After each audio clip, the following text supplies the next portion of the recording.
Is that a knock? Yes?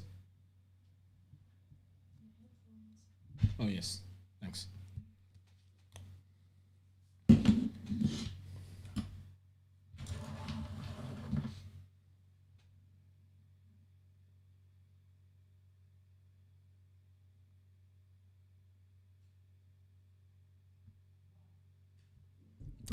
Okay, so it looks like we're live, but the problem is I can't see this on YouTube. This is strange.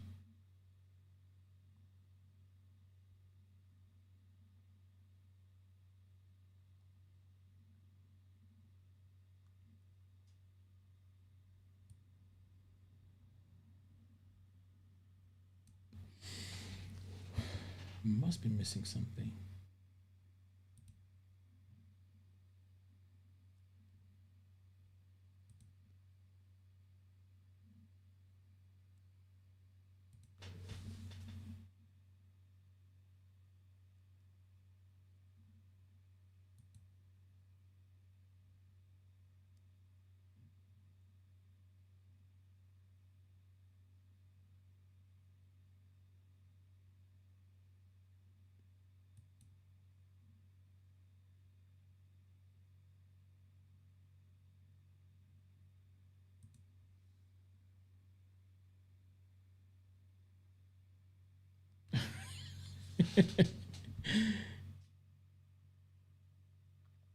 Guys, I'm confused right now. I can't see myself on YouTube. So can you let me know if I'm live? I know it sounds silly, but I'm trying to use this software for me to go live. So if you can see me live, can you just go in there and just type you are live, please, or just live?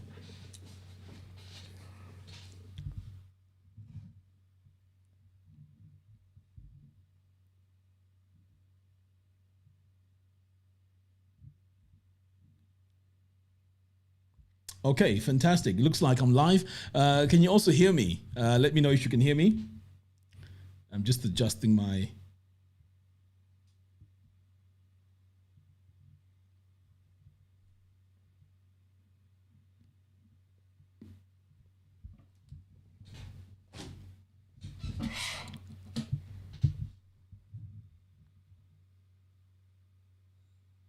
Oh, fantastic. Okay, so it looks like I'm live, loud, and clear. Anyway, guys, this is my first live stream. Never done this before for this channel. So what really prompted me to do this was the fact that I managed to get to 10,000 subscribers today. So, and this was, you know, super exciting. And obviously, I have to thank you guys for helping me achieve this, because obviously I didn't do this by myself. It's you guys that are liking my channel and also interacting with the videos and all the content. So thank you so much. In fact, yeah. So in fact, I'm sure you can see it on the channel that I've reached 10,000 subscribers. So once again, thank you so much. So this is a general live Q&A. We can just hang out. There's nothing specific that I want to discuss. But in the future, I'll have this themed so that at least when we have these live streams, there'll be a specific topic. So since this is the first one, then I guess it can just be a free flow. So let's make it a Q&A, or if you guys want to discuss something, or want me to discuss something, just let me know in the comments box and I'll be very good to do that. Anyway, so there's quite a lot of you here tuned in. Percy says good evening. Yes, good evening.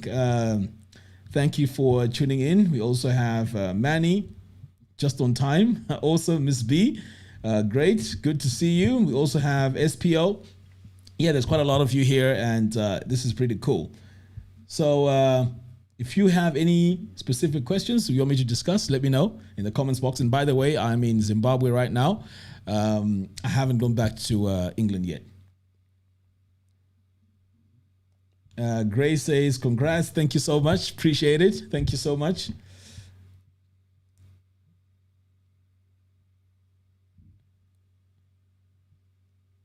Ah, Boniface. Yes, I remember I sent a message in the comments that you were the 10,000 subscriber. Awesome. I love that. I mean, this is really exciting. Thank you so much.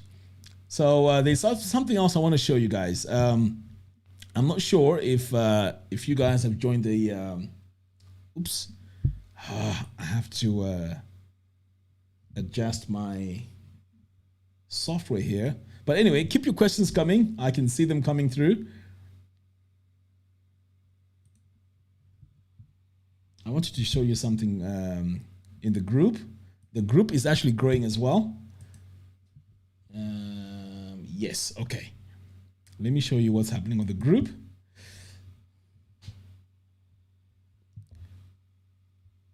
All right, so there we go. So this is our group. If you go to ruwaorganic.com, you can check out this group. So far, we have about 316, or maybe even more now. So this is actually growing, 316. So this is more like a Facebook group. So we also have a news feed here where we can discuss different topics. But what makes this different is I've separated this into specific groups here. This is the general news feed, but here we have a specific group. So let's say you're someone who wants to go into shipping, or you want to discuss anything to do with shipping. This is where you would come. If you want to go into farming, this will be the farming group. So if you come over here, there are going to be discussions as well, which you can follow. So you can see here, we have quite a few discussions.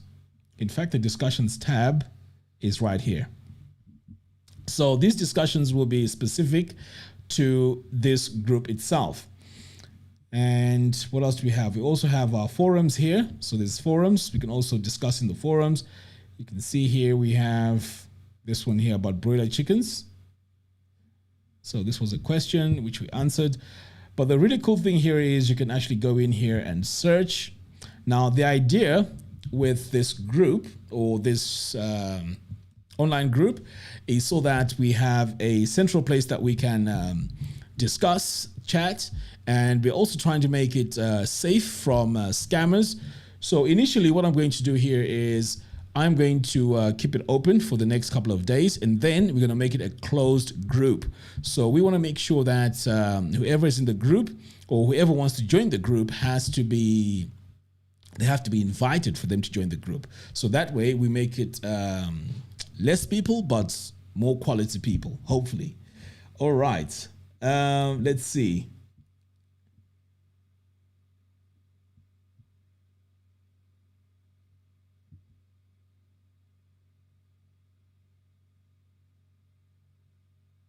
Right, this is a very, very good question, from Ruwimbo, who says, if you were to do it again, would you make the decision to come back to Zim, and why? Okay. Again, it's a fantastic question. Yes, I would come back to Zimbabwe. The main reason is for retirement purposes, because as you can imagine, England is fantastic, and I see it as a place where there are so many opportunities. You can actually see world-class businesses, how they are run, all the marketing, pretty much everything is world-class. I mean, you can imagine, what beats the West when it comes to business. So I would go there to really much gain as much knowledge as I can. But when it comes to retiring, definitely I would want to retire in Zimbabwe. Now, the main reason is, if we put politics aside, there are so many advantages compared to the UK. I wouldn't just live here if I wasn't retiring, but for retirement purposes, then yes. So there's things like the weather itself. I mean, we underestimate it, but the weather is really good here in Zimbabwe. Secondly, the food. As you know, the food in England, although there's no shortages and stuff like that, here you get to get your raw organic food, which is fantastic. Thirdly, you can actually grow your own food and have your own meat, which is something I like. And these are the sort of things that I would like to do in retirement. I wouldn't want to do it like pretty much while I'm working, but for retirement purposes, yes, definitely. Now, when it comes to where to live, I would definitely live outside the main capital, because that's where all the drama happens. You've got your traffic jams, you have your politics happening, even if there's rioting going on, it usually happens in the main city. So I wouldn't go there. But to answer your question briefly, yes, I would come back here. But I would have to be more careful. Definitely. I'm sure you've watched my videos about me being scammed. But yeah, definitely. Let's see.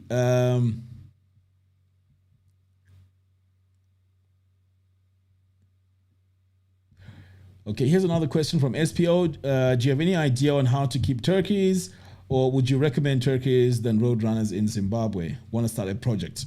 Okay, that's a very good question too. Turkeys, no, I have no experience with them, but I've heard that they are very good to grow. But you know, with all these projects, and I really want to mention this because this is very, very important. When it comes to all these projects that we're talking about setting up in Zimbabwe here, yes, it is easy to set up a project, but for this to work, you have to have your marketing in place. Because you can imagine, let's say you go in and you raise 100 turkeys, and I heard that there's a demand for it.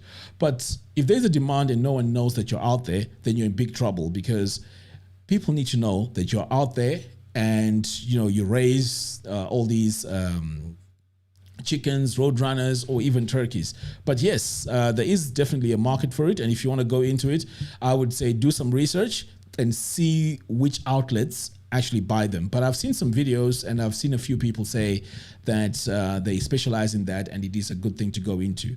Now, what I like about them as well is they're not prone to all these crazy diseases that chickens have. So yeah, that might be a very good move. All right, so if you see me looking to the side, I'm actually reading all the questions. All right.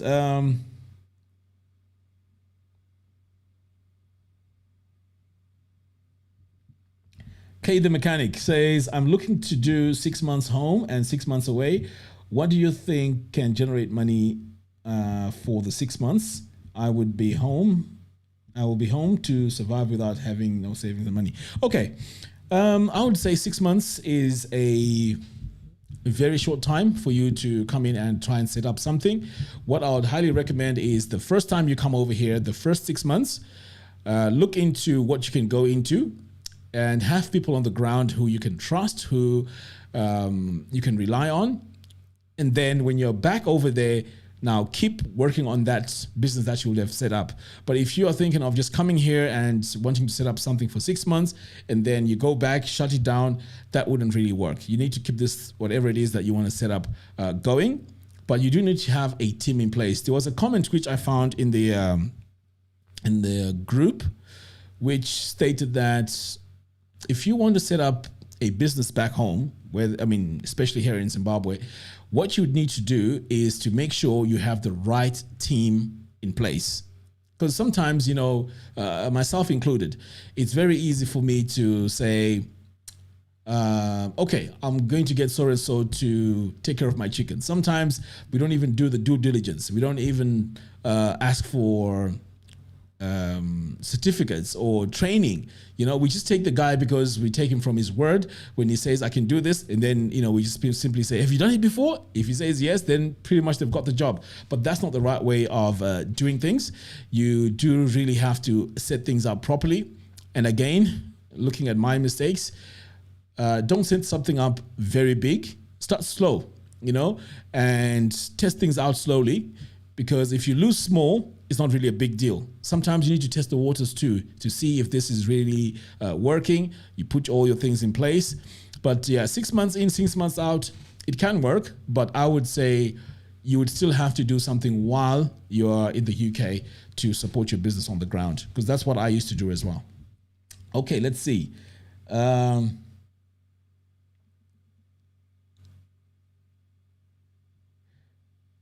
Yvonne says, what plans do you have for your Ruwa land? I hope you regain your former energy and make the land proper again. Okay, fine. I'm happy to discuss that. Right. So initially, when I bought the land, it was 4.5 hectares. The idea was to go in and do roadrunners. So as you know, if you're going to go into a massive roadrunner project, the chickens have to be free range and it has to be pasture raised. So there's a type of grass, I think it's called ryegrass, which you have to grow on the land. And then they'll be feeding on that because it's very high in protein. in paddocks. So I would put the first, say, 1,000 chickens here, move them after a couple of days and so on. So I really needed a big land. So now that I've realized that even if I wanted to do a roadrunner business, I would need even much larger than 4.5 hectares if I really want to increase my numbers on the chickens. So that to me was not feasible because I don't have a lot of money for me to go into this large roadrunner business. So what I decided to do now is to go into broilers. So the future plan now on Ruwa Organic Farm is going to be broilers. So that's what I'm going to focus on. I've already tested the waters, and it is very, very profitable, and also there's a massive market for it. You can imagine all the restaurants out there, you know, even all these women that cook suds on the streets.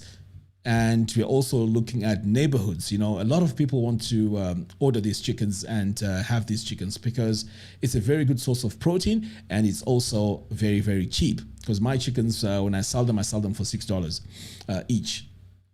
So that's the plan going forward. Now, the future plans are to also grow some organic vegetables and perhaps set up a restaurant which will serve organic meals. Right, so that's the idea. I'm not sure if you're going to do it at the farm, but all the produce is going to be coming from the farm.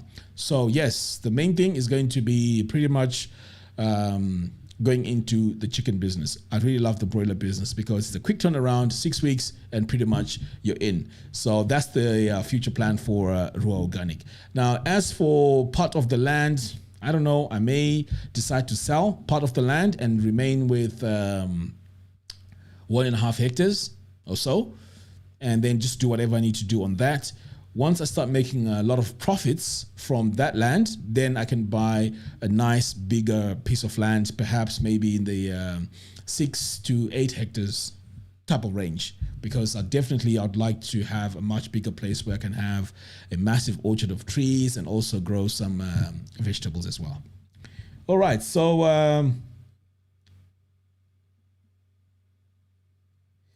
SPO says, what is cheaper, drilling a borehole or do a well and use a pump, financial wise?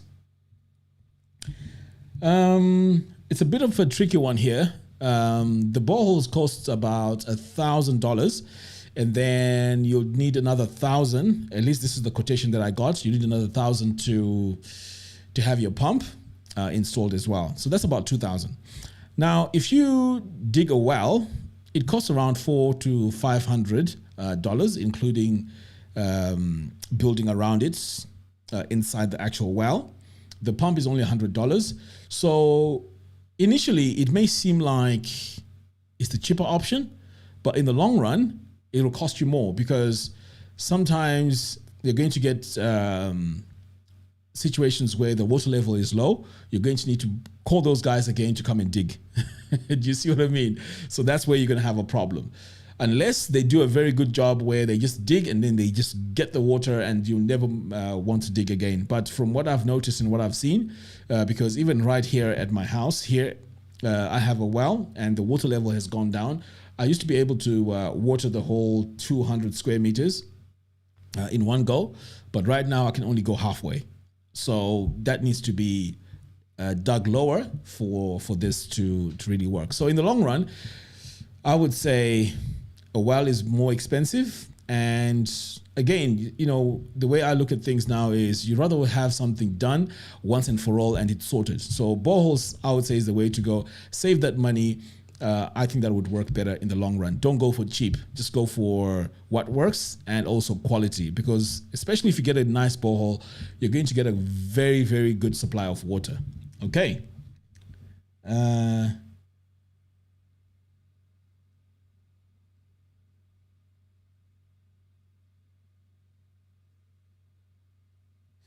Okay, so Tawanda Mankawa says, congratulations on the 10K.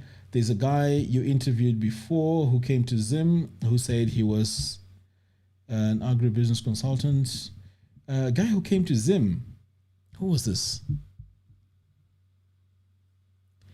I'm not sure. Can you let me know? I mean, just comment in there and tell me he came to Zim from where to interview me. I think that would perhaps maybe ring a bell. Yeah, if you can just remind me where this guy was from. Right. Kay, the mechanic says, would you allow members to invest in your business? And if so, how would you go about setting it up? You know what, Kay? It's funny you say that, because my next video is going to be a video about how to do farming in Zimbabwe. Because you see, farming is very expensive to do in Africa, basically. So majority of people who go into farming, they go and borrow large sums of money from the bank, and they borrow against the farm, or they borrow against the house, and so on. So when it comes to you and me, one-on-one, trying to go into farming, it's very expensive. It is super expensive. You can imagine even just having a chicken run, it can cost you, in the thousands, right? I've been given a quotation for a 30 meters by 6, and the quotation was about 3,000. 3,000. So, I mean, let's be honest. We are there in the diaspora, we are working. It's hard enough to make ends meet. How do you get 3,000 just to build a chicken run? You haven't even started talking about the feed. You haven't even started talking about the solar system you need, or even the fencing and stuff like that. So if you try to go about it as a one-man band, it can be super expensive, crazy expensive. So in terms of investing, it's something that I would consider, but it has to be done professionally. We would have to register a business. The business will have to have key members. There has to be someone who's good at accounts. There has to be someone who's good at marketing. Probably, maybe I'll be in that department. There has to be agronomists. There has to be people who know how, who have studied and know how to do all these areas. We can't be dabbling. So this is something that I may decide to do in the future. Perhaps in the group, we can talk about how we could set it up. If we can get 10 people who are really committed, we create an account, we put our money in the account, and we manage everything. And then pretty much everyone has equal shares in that business. I think this is something that we can really gain a lot of ground if we work together. So that's something that I may be thinking about, depending on obviously the people and how, if anyone is interested. All right, so let's see.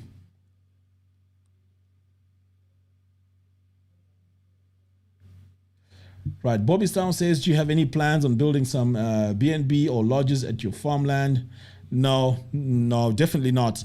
It's so expensive to build a house. So the way I look at business is, if I have, let's say, 60,000 cash for me to build a house, which is going to give me, let's say, $1,000 each time someone goes in. For me, that's not proper. It's not a proper business for me. The returns are very, very little compared to the input that I put in. If I were to compare this with, let's say, 60,000, I can build all my chicken runs. I can have my solar system. I can have my perimeter fence. I can have my cameras. I can even have security dogs with the 60,000. And the profits that I make in that are way more than I would get if I was working with a lodge and stuff like that. So I wouldn't really want to go into that kind of business. It requires a lot of money to build these houses for the lodges.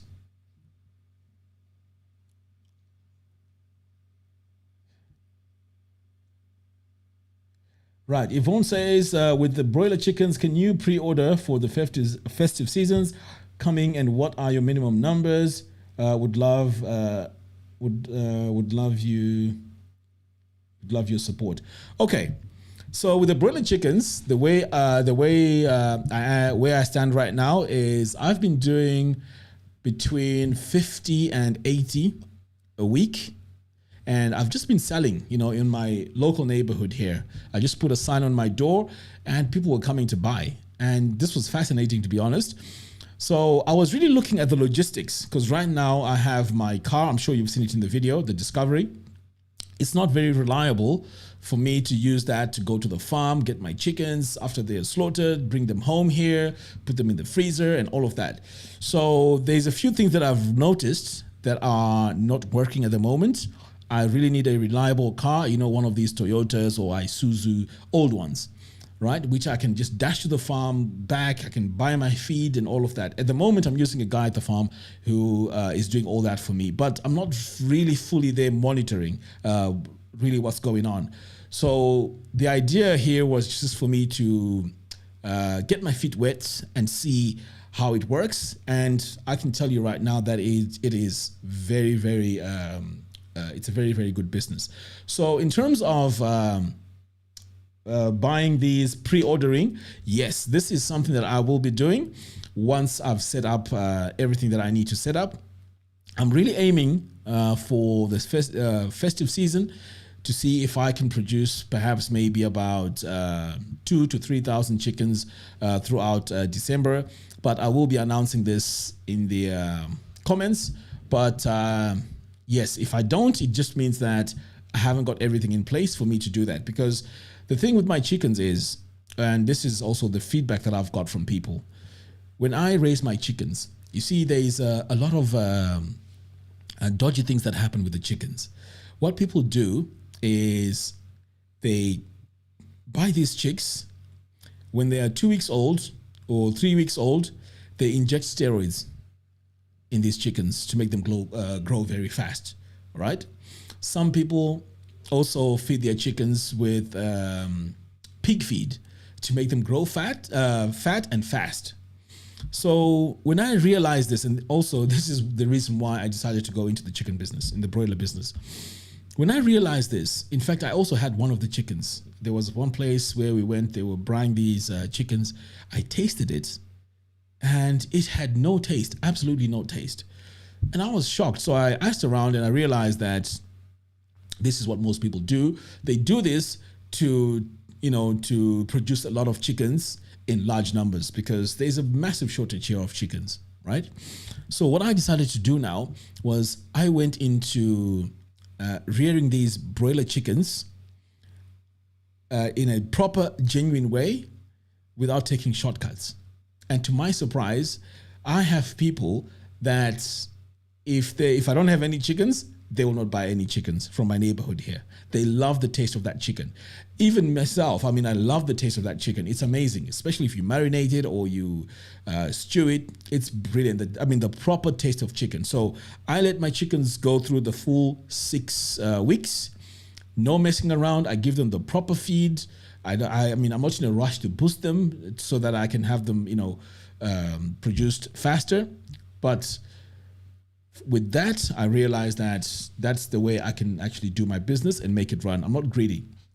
Now, with that as well, there's a guy, he bought 2 chickens first, because when I market my chickens, I say to them, if it doesn't taste nice, come back and I'll give you your money back. That's how I do it.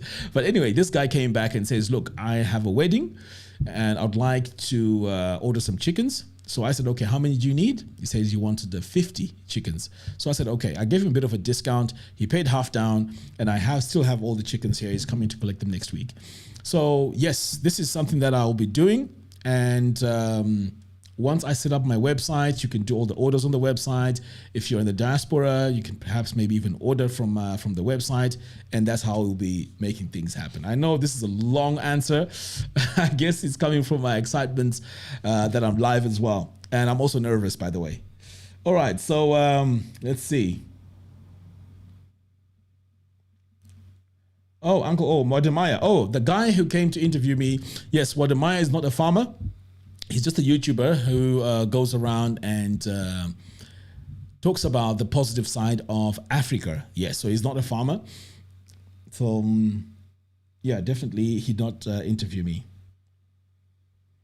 All right, Ehart says, I need your contact. What's wrong with this fly? Ehart, you want my contact? Okay, it's easy. Why don't you go in the group and just drop me a message there, because I don't really want to put my phone number in the public like that. For obvious reasons. So yes, join the group and yes, drop me a message there.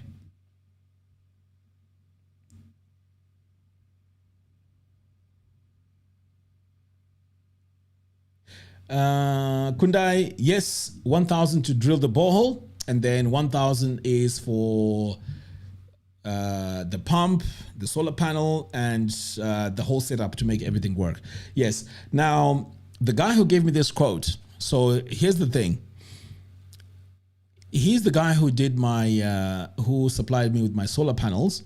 He has a company, but before I can recommend him, I want to see what sort of job he does for me first, because again, the whole point of us having this group, the community, for example, is for us to have reliable people who are trustworthy. I know how painful it is to lose money. So right now I'm not in a position to say to you, hey, this is the guy, go and get it done. Because if you get scammed there, then I'm going to feel bad, because I know how hard it is to work for this money. So let me work with him, see how he does my job. And then once he does that, I may definitely recommend you. I'm looking to do this in the next 3 weeks or so. Okay.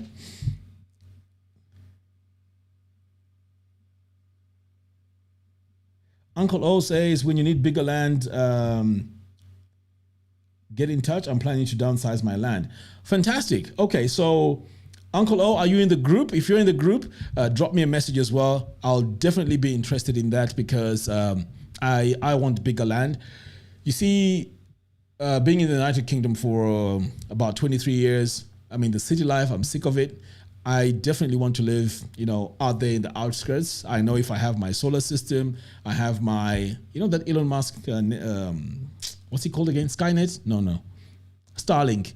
If I have my Starlink, my internet there on my farm, I'm pretty much good. That's me in my proper retirement. So yes, please let me know. Does it have title deeds as well? Because ideally I would like to have something with title deeds, so I can have something to hand down to my kids and obviously my grandkids as well. So yeah, please let me know.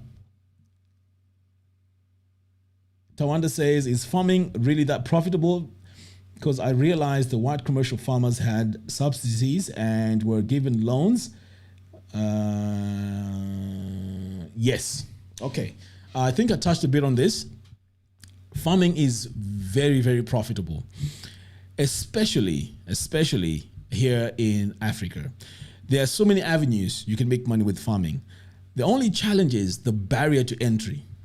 That's the biggest challenge, because if you really look at it, let's give myself as an example. Let's say I want to grow some cabbages, or I want to grow some crops. The first thing I'm going to need is the inputs. These inputs can be very expensive. I'm also going to need some tractors. I'm going to need labor. I'm going to need people to work for me. I'm going to need security. So all these things cost money. Okay, so this already has moved me out of the competition. So what we're left now with is people farming on, let's say, maize on 1 hectare. It doesn't work out. That is, that won't work for you. 1 hectare of maize, that's very little. If you want to talk about serious farming, we're talking about 50 hectares, 100 hectares. And for that, you can imagine you're going to need combined harvesters, you're going to need so much fertilizer, you're going to need tractors, you're going to need, the inputs are just crazy. So what happens now is these farmers, they would go to the bank and get a loan, right? They'll get a loan against their farm if it has title deeds, or against their house. So they'll get a loan for, let's say, $1 million. That will cover pretty much everything they need in terms of the inputs and what's needed until the harvest time. And then when it's time for harvesting, definitely they'll make big profits from that. And then they just pay back the bank and they're left with the profits. To fund this out of your own pockets, yes, it's very difficult, because it may seem like an endless way of doing farming. Especially, I've noticed myself, I'm lucky because I have a marketing business and an online business. So I get monies coming in here and there, 1,000 here, 3,000 here, 2,000 here, and so on. So it's easier for me to say, okay, I'm going to now wait 2 months or wait 3 months and buy a solar system worth, let's say, $6,000. It's easy for me, but for an average person, it's very difficult. So yes, you're right. A lot of the white farmers, they used to get subsidies because obviously the government wants production in the country, and the government wants people to feed the nation. So that's what would happen. They would actually go in and support that. So you're 100% right. But in terms of being profitable, definitely it's profitable. The numbers are crazy. The numbers are crazy. I went to a farm show along Harare Drive, the Pomona show. In fact, I've done a few videos where I was interviewing the guy who sells this organic fertilizer. I also did an interview with the solar guys. That's the event I went to. I sat down with farmers. I'm telling you, there's a lot of money in farming because people need to eat. It's a ready market. There is no two ways around it. I mean, you can think of butternuts. There's the money in butternuts, potatoes, vegetables, cabbages, everything really, because what feeds our nation here in Zimbabwe is the farmers. The farmers feed the nation. We don't really import vegetables. I know there's a few coming from South Africa and so on, but generally speaking, we can actually, if we go into farming, we'll definitely make a profit for sure. Okay.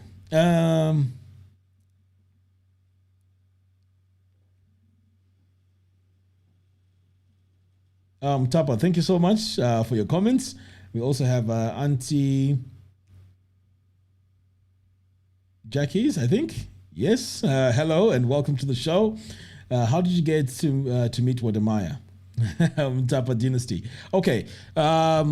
You see, my attitude is an attitude of a go-getter, right? So I didn't know this guy at all. When I heard he was around, I contacted him. But it obviously didn't answer. So No, it wasn't someone. I think on his phone, it redirected to the personal assistant. So I said to the personal assistant that, hey, look, I've been watching Wadamaya's videos. They inspired me, and these are the videos that made me decide to want to come back home. I'd like to speak to him, and this has to be a must because I know he's in Harare. I've got a car, and I can go wherever he is. So that's pretty much how I ended up going to see the guy. And when I met him, it's funny, we just clicked. We connected so much that even till today we talk. I've always kept that communication. Even till today we talk. I ended up driving him to Inyanga. We had a great time there with my son as well. We hadn't visited Inyanga. So yeah, that's how I basically met him. It wasn't anything special. But in the future, if you want to meet anyone or you want to reach out to anyone, you just have to have the right attitude and the right energy, and you'll be surprised how many doors will open for you. Right. What about land? Is there land available to buy easily around Ruwa, around 5 hectares? Kundai, 5 hectares, not really, because the farms that I see, and I've done a bit of research as well, the farms that I'm seeing in Ruwa, 50-hectare farms which are segmented into 1.5 hectares. Okay, they're trying to make it urban residential areas. So the maximum you're going to get is probably 2 hectares. Majority of it is 1.5 hectares, and that goes for around 60,000. But this also comes with title deeds. Okay, so 5 hectares, no. I haven't seen any 5 hectares, to be honest. Let's see. What business would I start with $1,000 in Zimbabwe? It's a bit tricky. 1,000 is not really a lot of money. I can't really think of anything, to be honest. Yeah, it's a tricky one because I don't want to give you suggestions where I say to you, go and buy 100 chickens or buy 200 chickens. The feed is going to cost you, let's say, 600. 200 is for the chicks. And then after that, your profit is going to be 2,000, and that's how you're going to start your business. Because at the end of the day, you're going to start a business which is more of maybe dabbling. Because I've seen a lot of people here keep chickens in one of their spare rooms. believe it or not, it happens. So those are the sort of situations where someone starts small. 1,000 is a bit too on the lower side, but you really need to up that, for this to be a bit, reasonable. Because even if you wanted to go into the chicken business and you find someone who has, let's say, chicken houses, you could go and rent, right? And then start that way. And then once you save up your money, you can then move up. But again, for chicken to be, decent, profitable, you want to be doing numbers like between 500 and 1,000 to really get some decent money. Otherwise, you're going to be putting too much effort into very small amount of chickens, and it won't really, make sense. So I would say bump it up, 5x, and maybe that could be something that you can say this is something reasonable that you may want to do. Okay.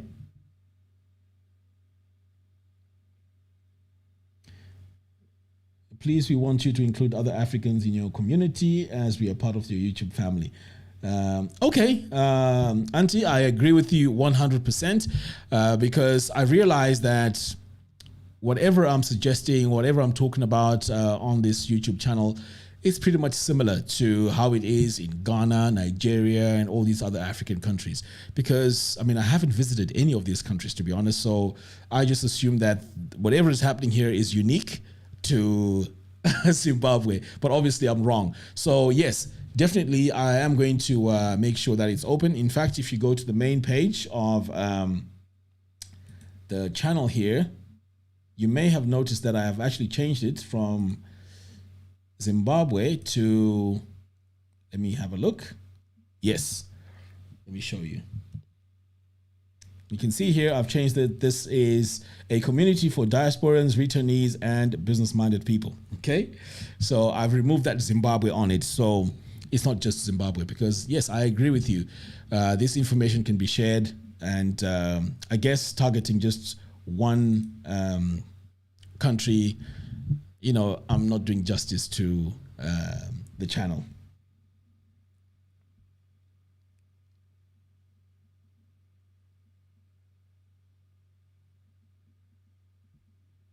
Oh, thank you, Ida, for your comments. Thank you so much for that.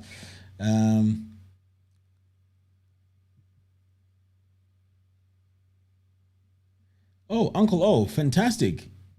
Full title deeds within Bromley Melfort. Okay, that's fantastic. Definitely good water table as well. Okay, please drop me a message in the group, please, in the Ruwa Organic community group, please. Hap says your website registration isn't working. The email activation doesn't send me a link. Right. I've had a few people asking me about this question. Please check your spam folder or your junk folder. It may be there. If not, please let me know so I can investigate and see what the problem is. Okay, so that's the case with Cindy as well. Yes, please check your spam folder.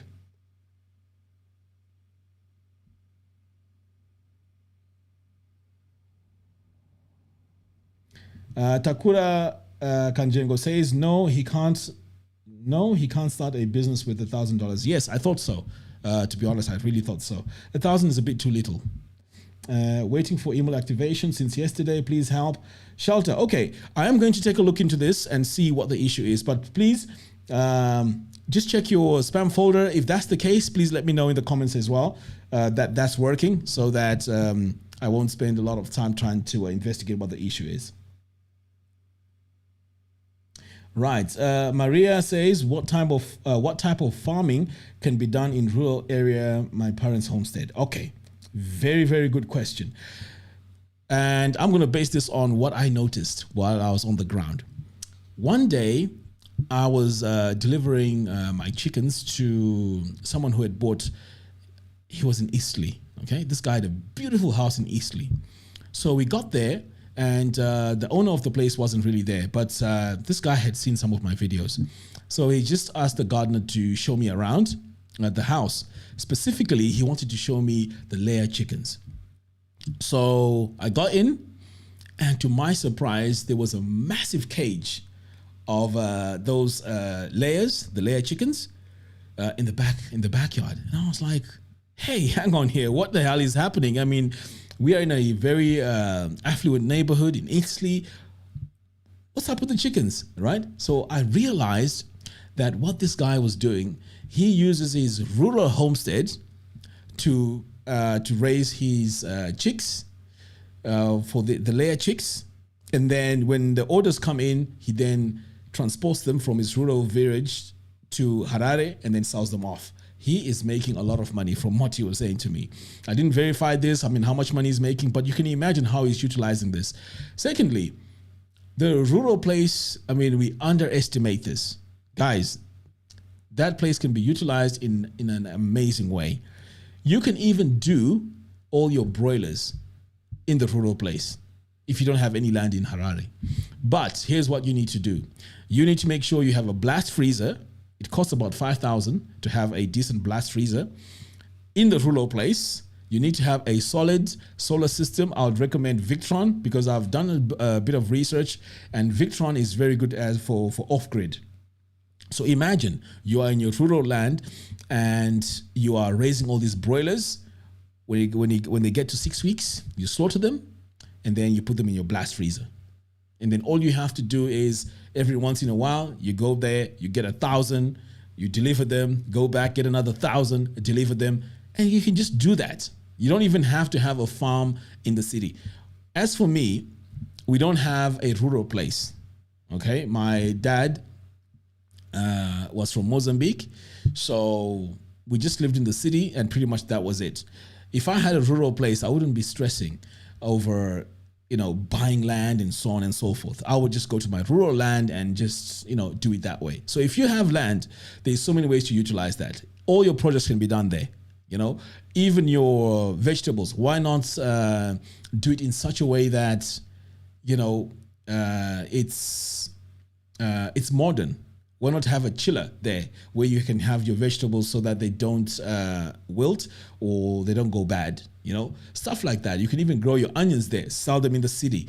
You can even keep honeys there. Investigate how to have, honey in that land. And pretty much there's so much that can be done. So much. And I'm sure these are the sort of things we'll be discussing in the future in the group as well as on the channel. I'm not Zimbabwean, but I love your content and learning so much. Iggy K, thank you so much. Really appreciate it.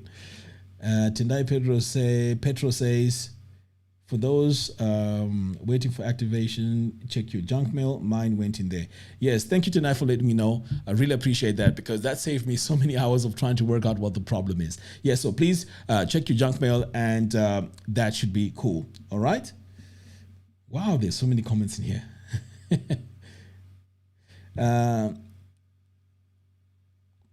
Riddle me this says, my background is that of a buyer for large supermarkets and loyalty marketing. I was thinking of how I can use those skills back home. My background is that of a buyer for large supermarkets and loyalty marketing. Yes, it can definitely be used here. But one thing I would suggest you don't do is to think of coming here and working for these companies. The salary is not going to be that good. So I would say utilize your skills to set up something of your own. I think that would be a way to go. For example, you do loyalty marketing. I assume that that's similar to the Tesco loyalty card, right? Now imagine having something like that to your restaurant. That could be huge. I mean, think about it. Okay. Tate Abel says, you're on to a winner, bro. Thank you so much. I really appreciate that.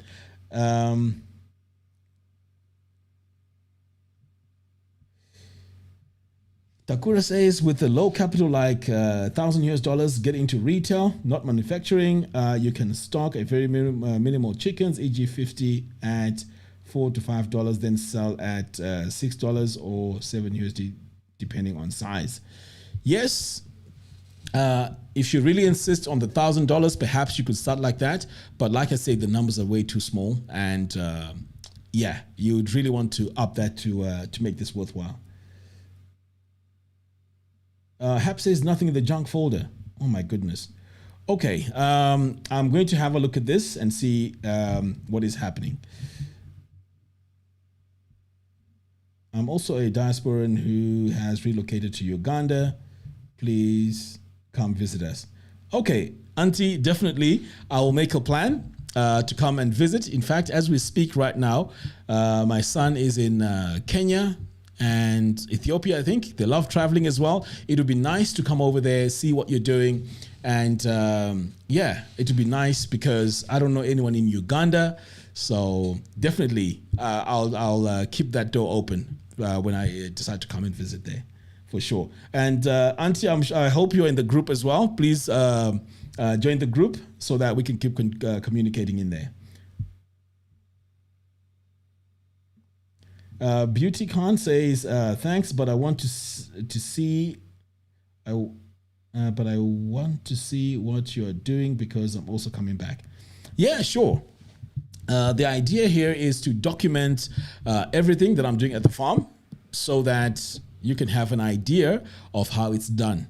Because sometimes, and this is what I had, you know, I'm learning from my mistakes now. And also for this channel, I don't want any one of you to fall into my mistakes. It's very expensive, guys. It's very, very expensive. I've lost close to 40,000 US dollars, okay? So it was a very expensive lesson. So the idea is whatever little projects that I'll be doing, I'll be taking them as experiments from start to end. For example, once I start my broiler chicken business, I'm going to document everything from buying the chicks, the feed, how to take care of them, and also go to market, so that if you want to do that in the future, you would have seen how I'm doing it, and pretty much all you have to do is to copy that, okay? And everything will be pretty much very transparent. So even if it's the vegetables, if I'm going to grow some vegetables on half a hectare, I'm going to do that, take them to market, pretty much show you everything. And I'm sure we can all have some good fun, because I'm not a farmer, okay? I'm learning, but I'm learning the hard way. So I don't want you to go through the, the mistakes that I would have gone through. Okay, so I will definitely document it.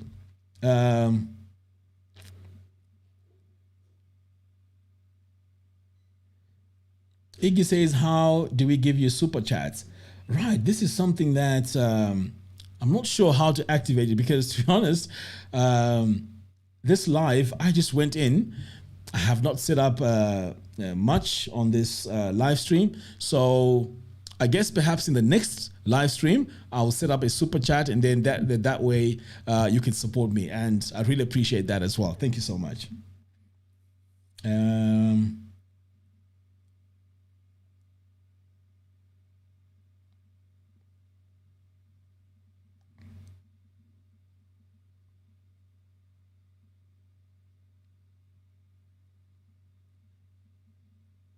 Right, Takura. Okay, Lithium says, from chickens and food in general, what other things can one look to sell? Okay, here's the thing. You know, if you're in the diaspora, there is a huge opportunity, guys. There's a huge opportunity to go into different types of business. I know right now we are mainly focusing on farming and the food business. But did you know that there are people here that need car parts, for example? They need phones, they need clothes, they need so many things from the diaspora, because remember, there's people with money here, a lot of money, but they don't have the genuine shops or people who are genuine to buy them the things they want. If you brand yourself, create a nice website, brand yourself, and you start importing all these products and sell them here at a markup, you can make a lot of money. I'll give you an example. I think I've mentioned this in one of my videos. There's a part of my car, I think it's called a TCM. It's some computer thing for my Land Rover Discovery. So that was something that was wrong with my car. So I bought two of them from eBay. These were like in very, very good condition at I think £60 each. But over here, I sold, I was asking for a double that, which is 120. But the guy who was the middleman, he sold it for more than $200. So you can imagine, he made a markup on something that he didn't even purchase himself. So when it comes to car parts, I'm using this as an example. When it comes to car parts, there are so many people here with Mercedes, BMW, Audis. These are mainly German cars, European cars. So the parts, if you're able to source them from over there, you're going to make a lot of money, because here the cheap parts are the Toyotas, the Hondas, and so on and so forth. But the guys who are going to be driving these nice cars, these Mercedes and BMWs, if you are the person that's bringing the parts from the UK over here, you can be in good business. Clothes, that's another thing. Beauty products, perfumes, that kind of stuff. You can really make a lot of money with that. But again, like I said, you need to brand yourself. You need to make sure that you look legit and everything is proper.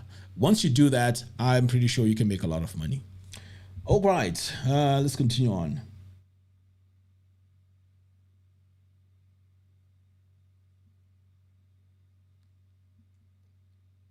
SPO, yes, you're right. Please give me a like on this video, and also please share it. Right now, I'm not sure how I'm going to use my tech here. Am I stuck? Is this working? This is strange. It doesn't look like this is playing. Let me try and refresh this.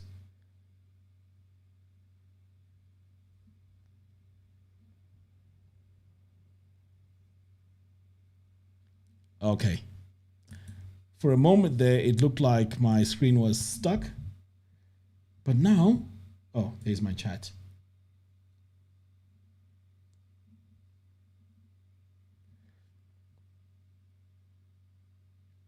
Okay, I was saying, can you guys give me a like on this? I'll really appreciate it, and also share it around. Share it with your friends. Share it also in the group. I'll really appreciate that. So what I've done now, I've refreshed the page. So all the chats I was seeing are all pretty much gone. So if you have sent me a chat message and I haven't read it, please can you type again? I'm really sorry about that, because it looked like my screen froze. So I had to refresh the page for me to see myself. Yes, I need moderators. Like I said, I'll need some ideas on how I can really make this work, because trying to do this all by myself is a bit crazy. Okay, if you have if you have more questions, please let me know. Okay. Oh, right. I can view this on YouTube. Okay, so maybe that's where all the chats are.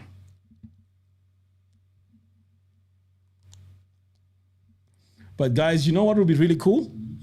Oh my goodness, what's happening? You know what would be really cool is if we could have like a phone in.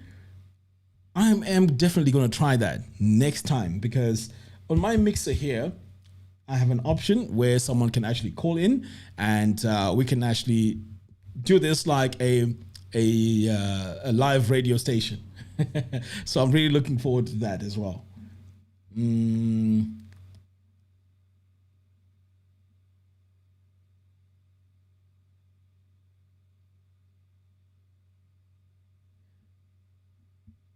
Right. Jack Holman says, can a white guy come back and claim rural land originally from Goromonzi? Modern name? I don't see why not. I've seen a video on, what's this guy's name? Briotti, right? There's a lady that came, she got rural land, and yeah, she's living amongst the community. And you just have to go through the application process. I think land is also a right for every Zimbabwean, so that shouldn't be a problem at all. 100%, that shouldn't be a problem. I may be wrong, maybe, but from what I've seen so far, there isn't really a tension between white and black and that kind of thing. I think this sometimes it's exaggerated by the media and obviously by people who are, saying a lot of crazy things. I mean, I travel a lot while I'm here on the ground, and there's no tension, to be honest. I mean, things seem very straightforward. But I would definitely watch Brioti's channel. There's a white lady. I think she was living in one of these European countries. I can't remember where. She came back to Zimbabwe here, and she's got rural land. And she has her own piece of land. She went through the chief, she went through the whole procedure, and she has it. So watch it. It's on Brioti's channel. I don't think that should be a problem, to be honest. Jack Holman. Can one bring a Starlink equipment and use it there? I've been hearing conflicting views. From what I've heard, because definitely I would love a Starlink, because as you can see, I'm someone who is always on the internet and my business is pretty much online. From what I've heard, you can buy the Starlink here. There's an outlet that's going to be selling them, and pretty much that's how you get access to it. Now, when it comes to bringing the Starlink from the UK, I think you can, but it's going to be under roaming, which means it has to go back to the UK after, is it 2 months, to reactivate it. But I think in the long run, that's going to be a bit more expensive that way.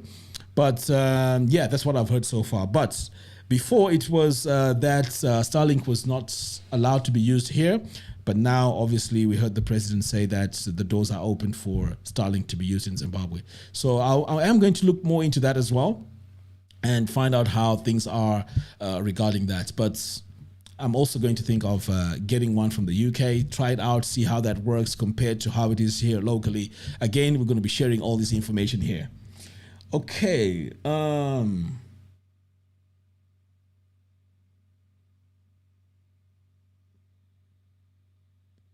Oh my goodness, we've got 86 people watching right now. Wow. This is amazing, guys. This is absolutely amazing. Thank you so much for tuning in. I didn't even realize this because, the way I was watching this, in fact, let me show you how I was doing this. So I'm using this software. It's called Restream. Okay, this is how I was doing it. As you can see, I can't even tell how many people are watching this. Wow, that is fantastic. Okay. Awesome. Thank you so much. Okay, so let's go back to the questions here. Had issues with registration. Okay. Everything's looking good. Okay, that's fantastic.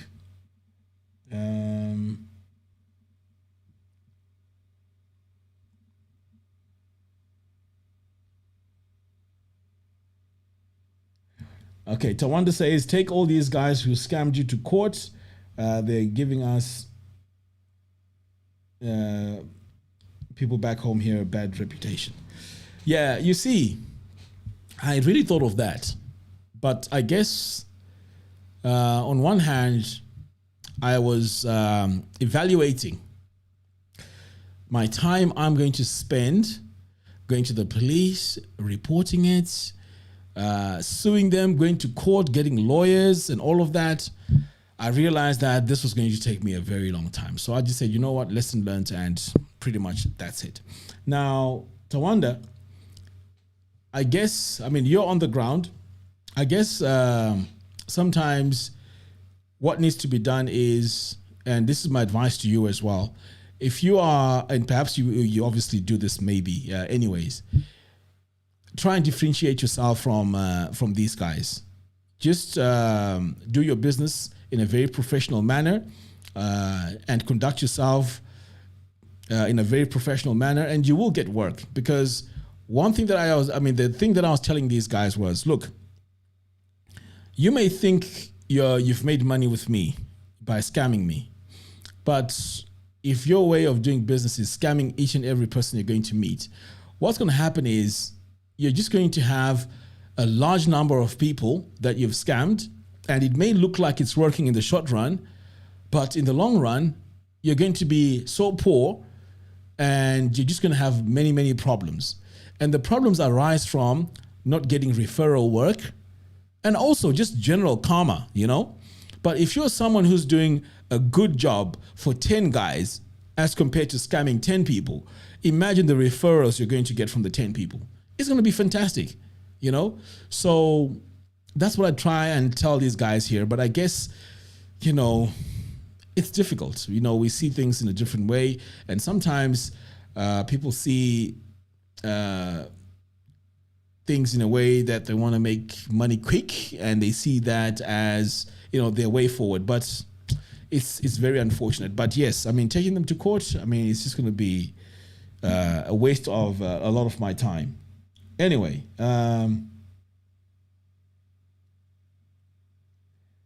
Tawia says, are you still in Zimbabwe? Yes, I am still in Zimbabwe.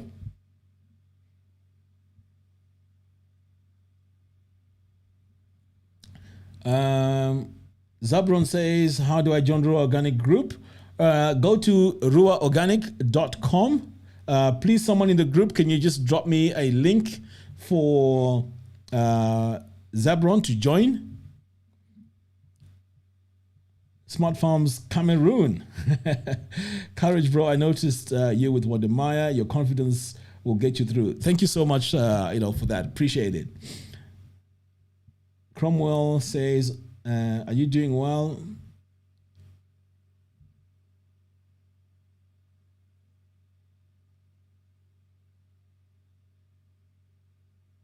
I think you're asking me when I'm coming back home. I'm actually in Zimbabwe right now as we speak. SPO says,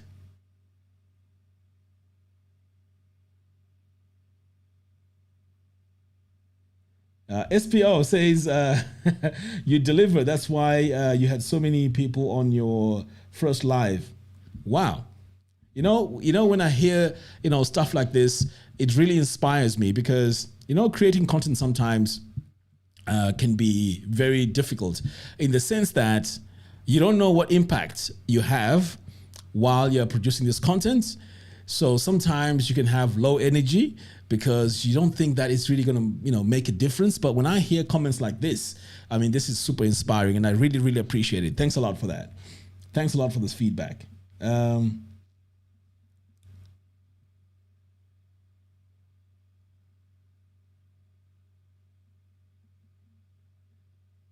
Tinashe Matangure says, I'm a fan, similar backgrounds, Cisco CCNP. Awesome.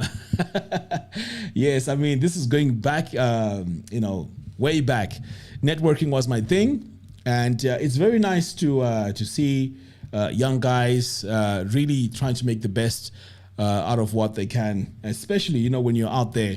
I mean, the first year when I was in the United Kingdom, yes, we did shifts, all right? But what I did was I found out that I could buy these Cisco routers and switches on eBay. And I set the whole rack up in my room. And I remember I used to have a fight with my wife every now and again because the fans were just so loud. But it allowed me to be able to configure all these routers and switches because that's the real experience that you would need on the job.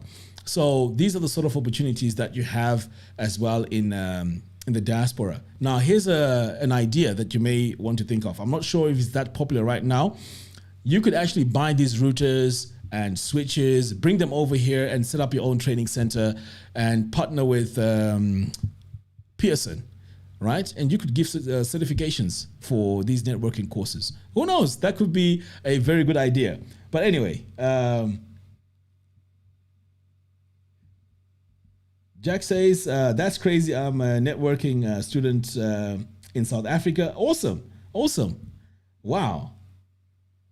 Cromwell says, I'm supporting you from New Zealand. That's amazing. So from what I see now, it looks like we have so many people from pretty much different places, you know, of the world. This is amazing. Awesome. Here we have Otto Apostle Farmer. I've seen you online or your online community. I like the way you did your pages. Can you do something like that?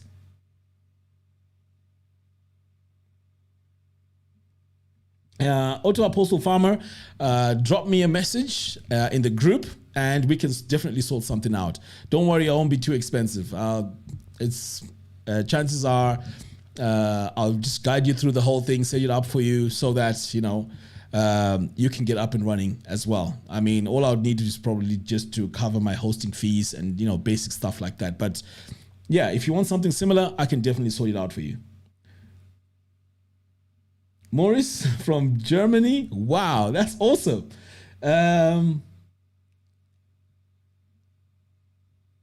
Right, Miss B has a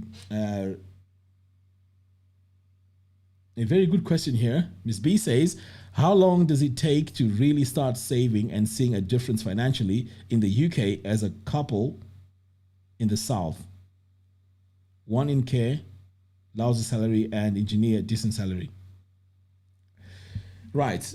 In terms of how long does it take, I'm not really sure the engineer salary, but I would assume that we're talking about maybe 4,000 to 5,000 a month. So if your salary is covering all the basics, like the housing, the rent, council tax, and all that kind of stuff, you can really push through and save within a year. Now, the video I made today, I'm not sure if you guys have watched it.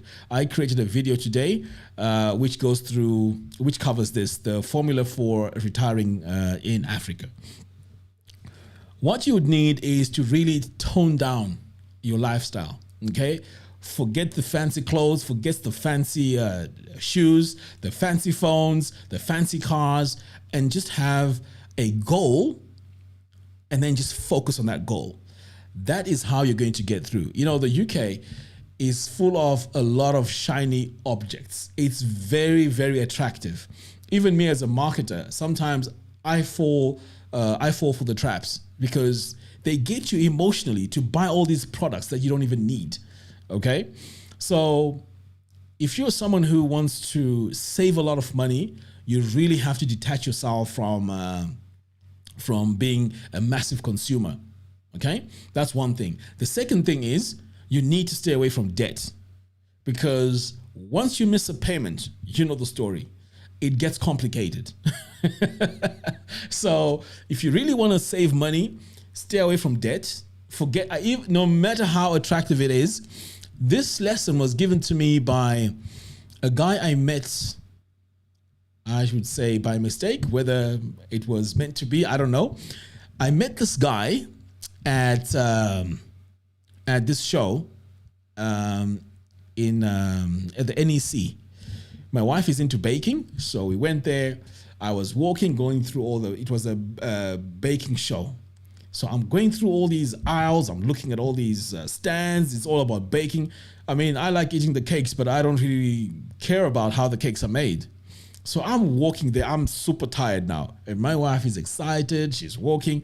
So I just said to my wife, look, can I just sit here for about 30 minutes while you do what you do, and then you can come back here and then, we can continue on. While I was sat there, I met this guy, this old man. So he looked at me, I looked at him, and it seemed like the way we looked at each other, we sort of like communicated, right? So he was there for the same thing as well. The wife loved baking. So while we were there, we started talking. And the information that he gave me about money was amazing. And even till today, I use some of that basic knowledge that he gave me. This guy is at the time he was worth $500 million. He was invested in the steel industry. His parents was from South Africa and all of that. So we just connected, right? His name was Frank Kirk, sorry.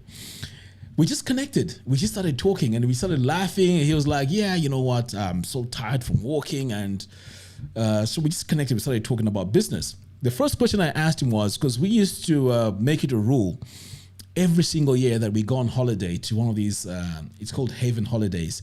These are those holiday parks in the caravans. So there's one time I saw them advertising one of these caravans for 20,000.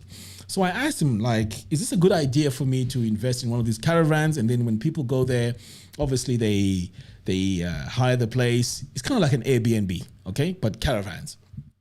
And straight away he said to me, nope, that's not a good business idea. So that's how our conversation about business started. I come from a family where we don't have business people, no entrepreneurs. I'm the first one actually starting up in the whole clan. Okay, so no entrepreneurs, no family members who are into business or rather successful businesses. So I had no one to look up to or get inspiration from. So this guy became the first person that really I spoke to about business. So the first thing that he said to me was, do not spend more than you're earning. I know it sounds so basic, but this was amazing. I started looking at my life, how I was living. At that time, I had a car, Jaguar XF. I was so excited to drive this car because, I love cars.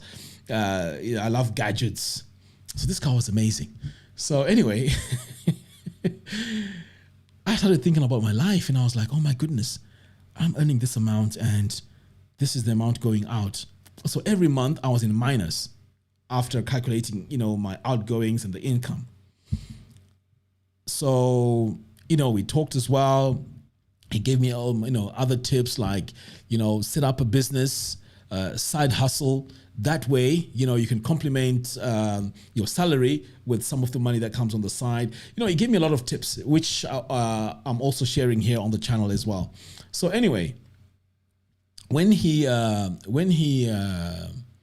gave me all the advice, I realized that I had to tone down my lifestyle because having a crazy lifestyle like that was going to cause me a lot of problems. So in response to your question, yes, you can save quite a lot of money, but like I said, you have to make sure that you don't go into a lot of debt, okay? Because debt pulls you back, no matter how attractive it is.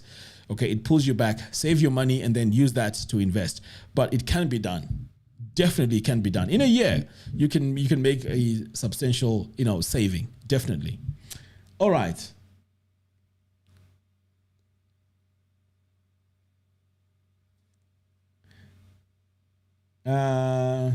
Siko says from Mashingo. Thank you so much. Awesome.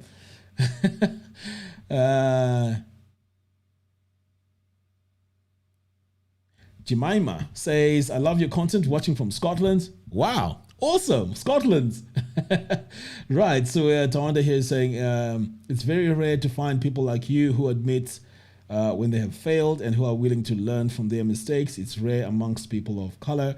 Yes, what it is unfortunately, we live in a society where it's all about showing off, okay? And by someone exposing themselves that they've failed, obviously they fear being laughed at, right? I can tell you right now that I'm someone who speaks to everyone, okay? I don't look down upon anyone because sometimes our decisions, take us to different routes, okay? But what I've noticed is people have this tendency of wanting to show off or wanting to say, I'm better than you, okay? This channel could have easily been a channel where I'm talking about my success. Look, I've made $10,000 here. I've sold all these chickens to this place. I've got $10,000 here. Look at me. I've just bought a brand new car, That's not me and that's not real, okay? The reality, you lose a lot of money. In reality, you get disappointments. Reality, you have sometimes high expectations and those expectations don't work out. That's the reality of life. And that's how... that's what I teach my kids right now as we speak, because I was here on my own in Zimbabwe while my family is in the UK because I couldn't get the whole family over here, obviously after getting scammed and all of that. So my house is close to the main road. I'm not the main road, but one of the major roads in my community. And I don't have any curtains. I don't have any sofas. As crazy as it may sound.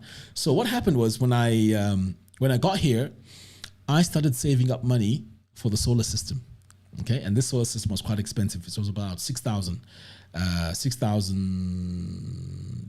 USD. Okay, so I thought to myself, I'd rather have a solar system. Right now, as we speak, there's no electricity in my area. This is all solar, right? So I was saying to myself, I'd rather have electricity than have sofas. I mean, I'm living by myself. Who cares if they come into my living room and there's no sofas and there's no curtains, I'm not really bothered about that. So having that type of attitude, for me, it really pushed me forward a lot because then I don't have to really care about what someone else thinks. I only care if they have genuine advice. But if it's about, oh, why don't you have this? Why don't you have that? To be honest, I don't really care. Okay. Because I have my set goals and that's what I'm working towards. So that's how I kind of like to sort of like carry myself. And yeah, so that's me. Adam from the UK. Thank you so much for wishing me well over here. Ugandan Berlin says your channel is pretty much educational. Great job. Thank you so much for that as well. Appreciate it. Kundai Mangure says, what is your name? I'm really touched that you are dedicating your time and everything just to keep others for free. May God bless. Okay, my name is Augustine Makechemu. Augustine Makechemu, that's my real name.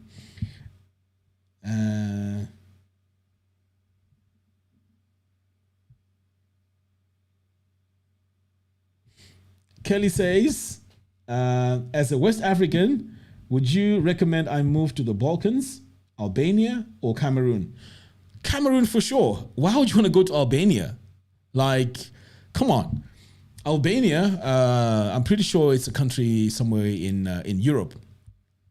Why would you want to go? You know, Africa is rich in culture, the people. Let me tell you something. You know, when I left the UK, when I left Zimbabwe to go to the UK, I was 21 years old. 21, 22, I think. And I hadn't really had life experience. I hadn't been to funerals like that. I hadn't been to weddings. Pretty much my life here went through primary school, went through high school, worked for a little bit, then went to the UK. So I hadn't really experienced the culture. When I came back this time around, I was shocked. And I guess maybe shocked is a bit crazy to say, but I was touched by how people here in Zimbabwe are a community.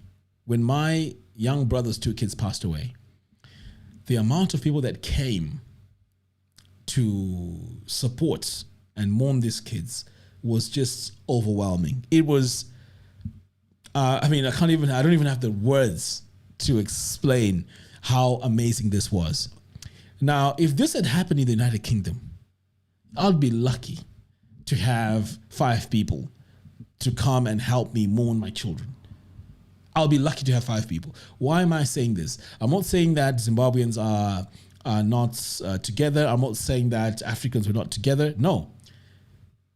It's a country where the focus is on work, right? I have an auntie who lives less than 10 kilometers away, 10 miles away from me in the UK.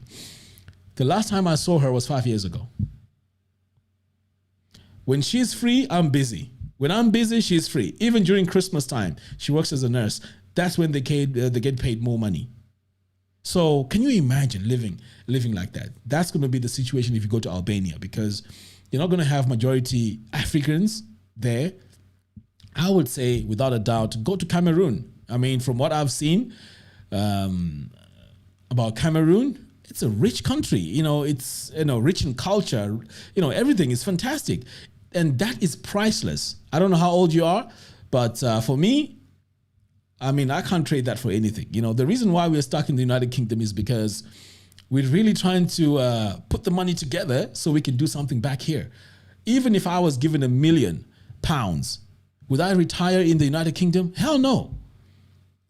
You don't have the social life. For me, that's fun. Sometimes I go to the main gate there, and there's guys selling the airtime. I hang out with them. We laugh, we joke, and that to me, it keeps my momentum going. It keeps me alive. If I look at my mood when I'm in the UK, it's different. I go on the train, all I have is my headphones in my ears, and I'm focused. So at this time in at my age, no, I wouldn't trade that for anything. Being amongst the your own people, you're in Africa, even traveling around Africa. To me, this is fantastic. I mean, it's priceless. So I would say, go to Cameroon. Right. Okay. So let's see. Very interesting. All from diaspora, Maurice. Okay. Fantastic. Kelly says, okay, I've just read that. Shad costs Mr. Mac to the world. Awesome. Okay. Boniface watching from Canada. Awesome.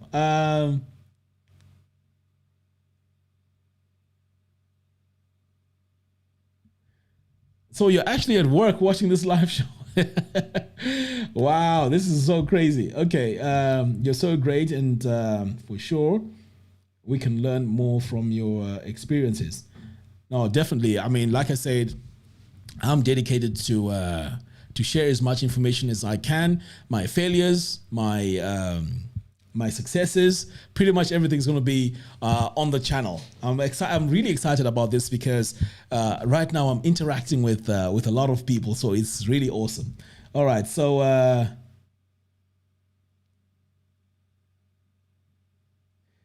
KZ says you're amazing, a real celeb, our influencer, Ruwa Organic.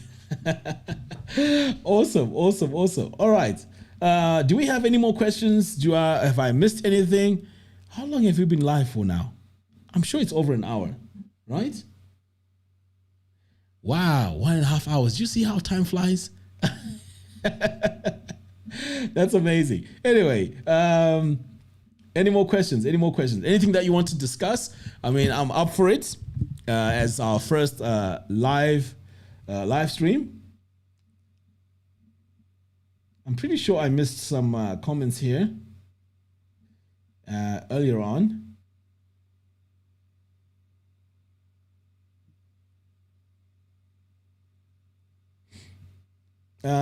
Okay, Zebron, were you able to join the group?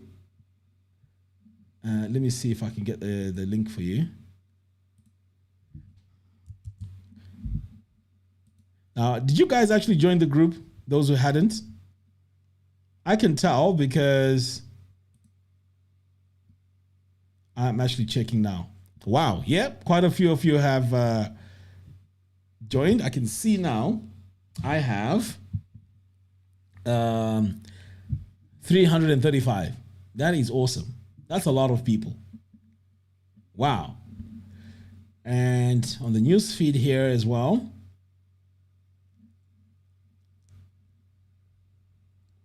Look at that. So already there's some communication going on in here. That's really good. Now, talking about the community, I also want to mention that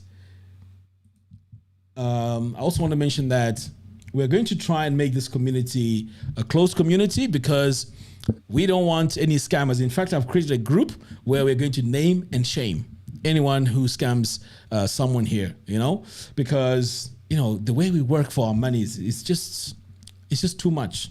Sometimes people here don't realize what we have to go through to earn that pound. We go through so much stress and so much headache to make that money, but just to be scammed, no, not good. So let's try and keep it authentic. Let's keep it closed and just share experiences which are positive and experiences that have worked for you. I think this is what's going to make this group amazing. Okay.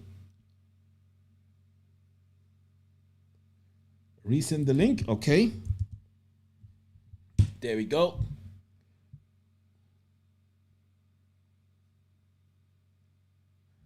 Yeah, this is amazing. 112 people. Guys, this is awesome. Right. I also like to mention something also important here. For those of you that want to go into business, I design websites. I've actually worked for a company called Elegant Themes. It's a massive company that makes themes for WordPress. I worked with them for about 5 years, helping them with their marketing. So I am going to have live chats or live streams where we talk business. What I realized is a lot of people let's give an example of someone who is working maybe in the healthcare or whatever job you have in the United Kingdom or America. You want to retire, you come here, and it's very easy to think you can just go into business. But the reality is you have no business experience. You have no marketing experience, you know, and you also have to know how to navigate your way around on the ground. Do you know how difficult that is? It can be very, very difficult. So I want us to have live streams where we have people coming from different areas of expertise where we can help each other out. I really have positive vibes for this community here. So I'd really like us to help each other. I can help with the web designs. If you want to have a website designed, I could help with that. And very affordable prices too. You know, it's not going to be something I'm making a huge profit from, but it's going to be me helping you out type of situation. I know that if I help a few people here tomorrow, you never know. You can help me out in another way. Okay, so that's the idea with our channel.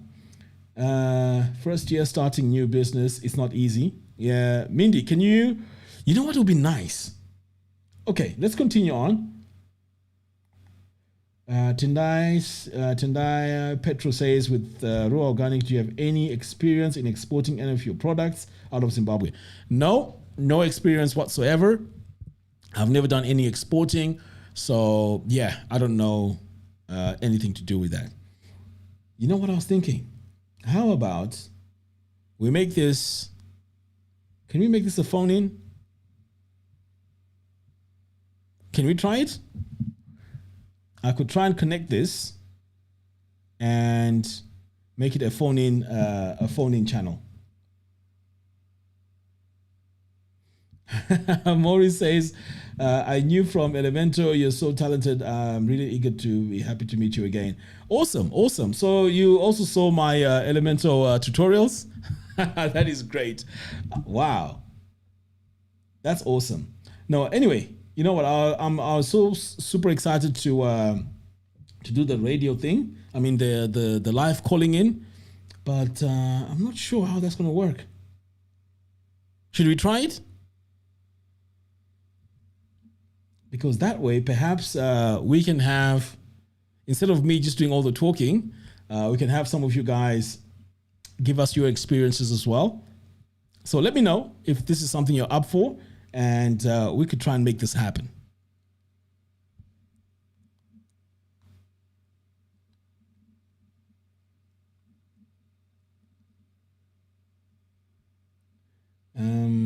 Let's see. Yeah, in fact, I think it'll be a bit tricky to set it up right now live.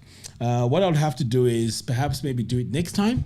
We'll have a phone in where you can call in, give us your experience, and we can talk about different topics, advice. Perhaps I could even have specific guests who would come in and give us what they think about our ideas, business, farming, whatever it is.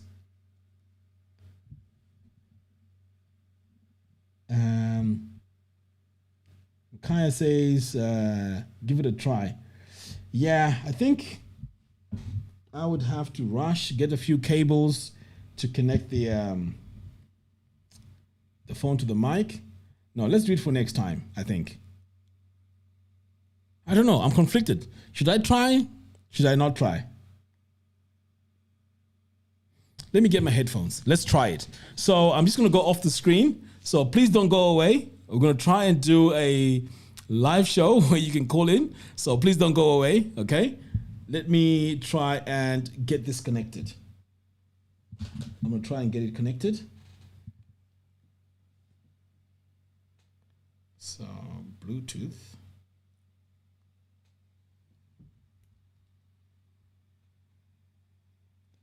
I can see you guys are saying, give it a try, give it a try.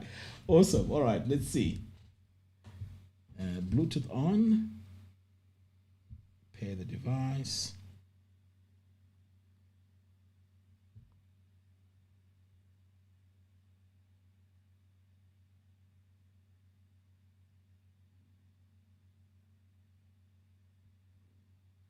Okay.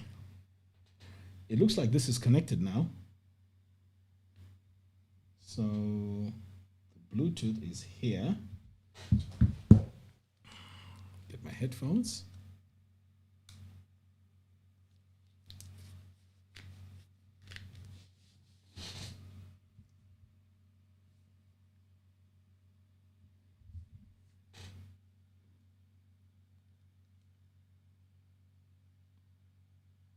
Okay, so here's what we're gonna do. Can you try and call me on WhatsApp? I'm gonna add my number in the chat. It's +263 777 641.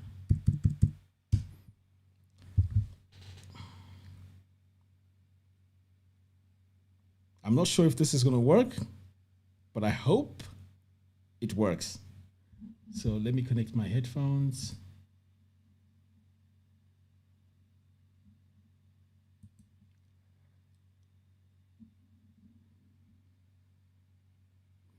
Okay, so can you try and call and let's see if that works. Yeah, so that's going to be on WhatsApp.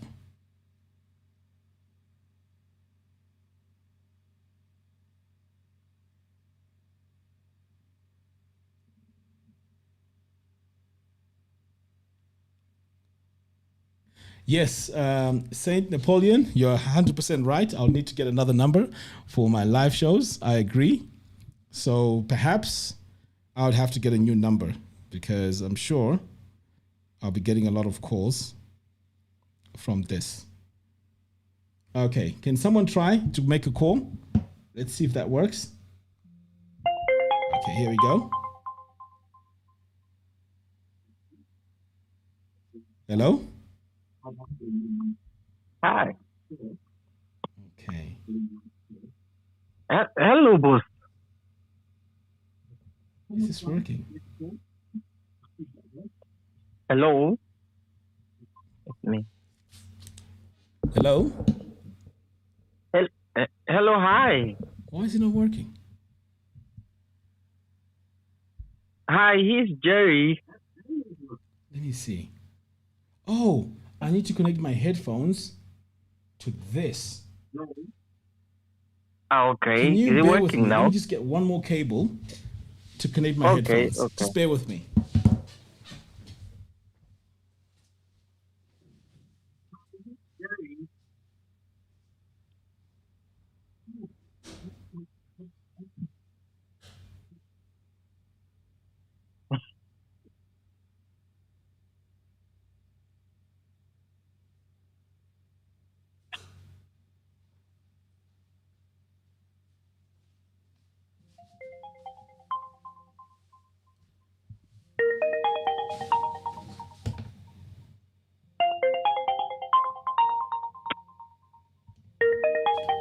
Who's calling again?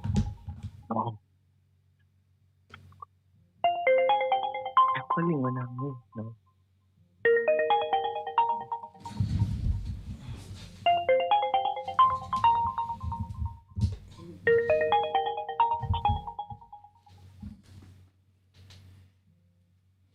Okay, let's see.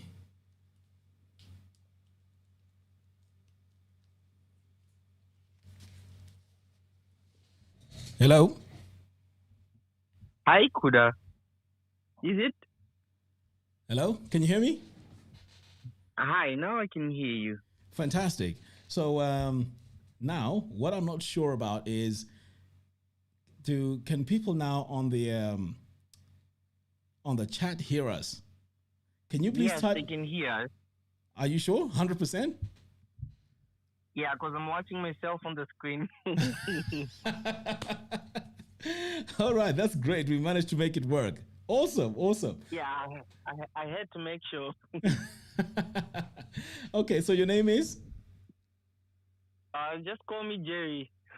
Sorry? Jerry. Oh, Jerry. Incoming voice call from Jerry. +263 8683 015. Oh my goodness. Okay, there's another call there's another call coming through. So yes. Oh. So you're definitely our first caller here, and this is really amazing. So what do you want to talk about? Tell us your experience. So what are you into? So I think first things first, I really have to appreciate the effort that you're putting in for putting, people who are coming.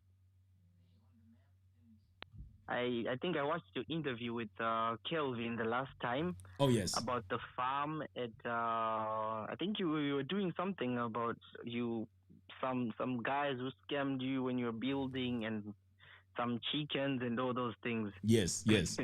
And yeah, I really appreciate, the courage to go out there and tell people that, yeah, you can try to start something and it really doesn't work out and you had to restructure.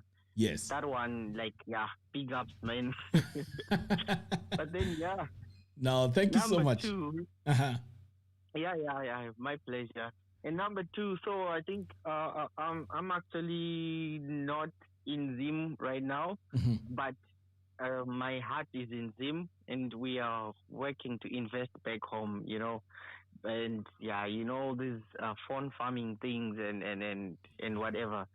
So Agric is like the end game for me, but then we have things that we are actually doing. You're trying to trust people down on the ground, and I've just heard that you are like into website designing and all those things. Yes. So I'm the first caller. I think I'll use that one to get a favor that you help us with that on our upcoming firm. No, definitely. I mean, you are in the group as well, so just remind me about that, and then we can make it happen for sure. Yeah. I just logged in and the Ruwa organic something. Yes. I'm not so sure. Yes, that's right. Awesome. Those are exactly the type of things that we would want also our firms to run on. And I'm pretty happy because at least you're telling me that you already have some experience. Yes. So yeah, definitely we'll link up and keep on the good work, man. Thank you so much. Appreciate it. Thank you so much. All right. My pleasure. All right. Thank you. So let's try and get someone else to call in as well. Thank you so much. Yeah. Right. There was a call that was trying to come through.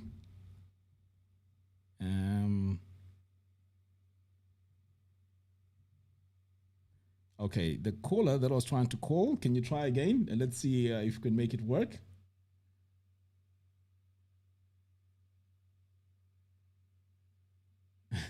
Gift Mzembe says this could potentially be the first channel of this kind in Zim.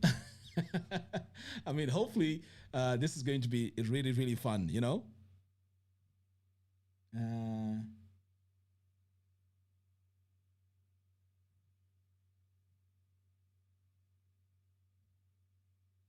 Evan says the chicken saga really got to me.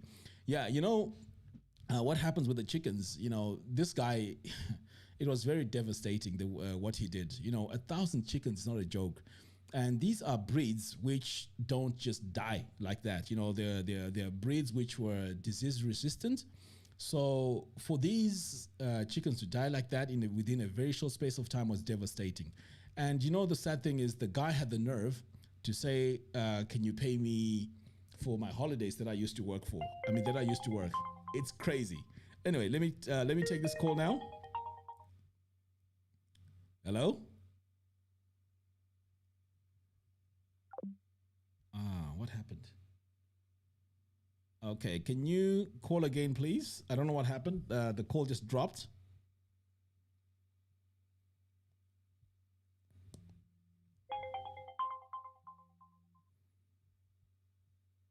Hello?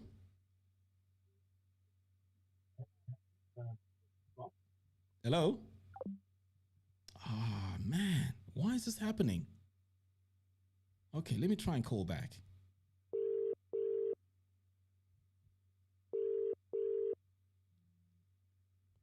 Okay, now it's declining.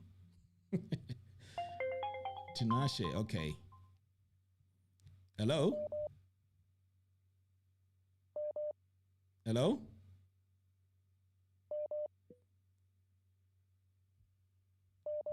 Hello, Tinashe, can you hear me? Yes, I can hear you. How are you doing? I'm good. I'm good. How are you doing? Yeah, I'm very well, thank you. I'm very well. Excellent. Excellent. Where are you calling from? I'm calling from Scotland. Ah, brilliant. Brilliant. I think I read your comments in the chat. How are you doing? Yeah, no, not too bad. Not too bad. Yeah. Obviously, I first kind of came across you when Odemai was in Zimbabwe doing his video. Mm-hmm. Yeah, that was sort of my first exposure to you. Uh-huh. And then the one with Kelvin as well recently. So obviously took a lot of inspiration from what you've been discussing, Mm-hmm. and also the projects that you've been doing.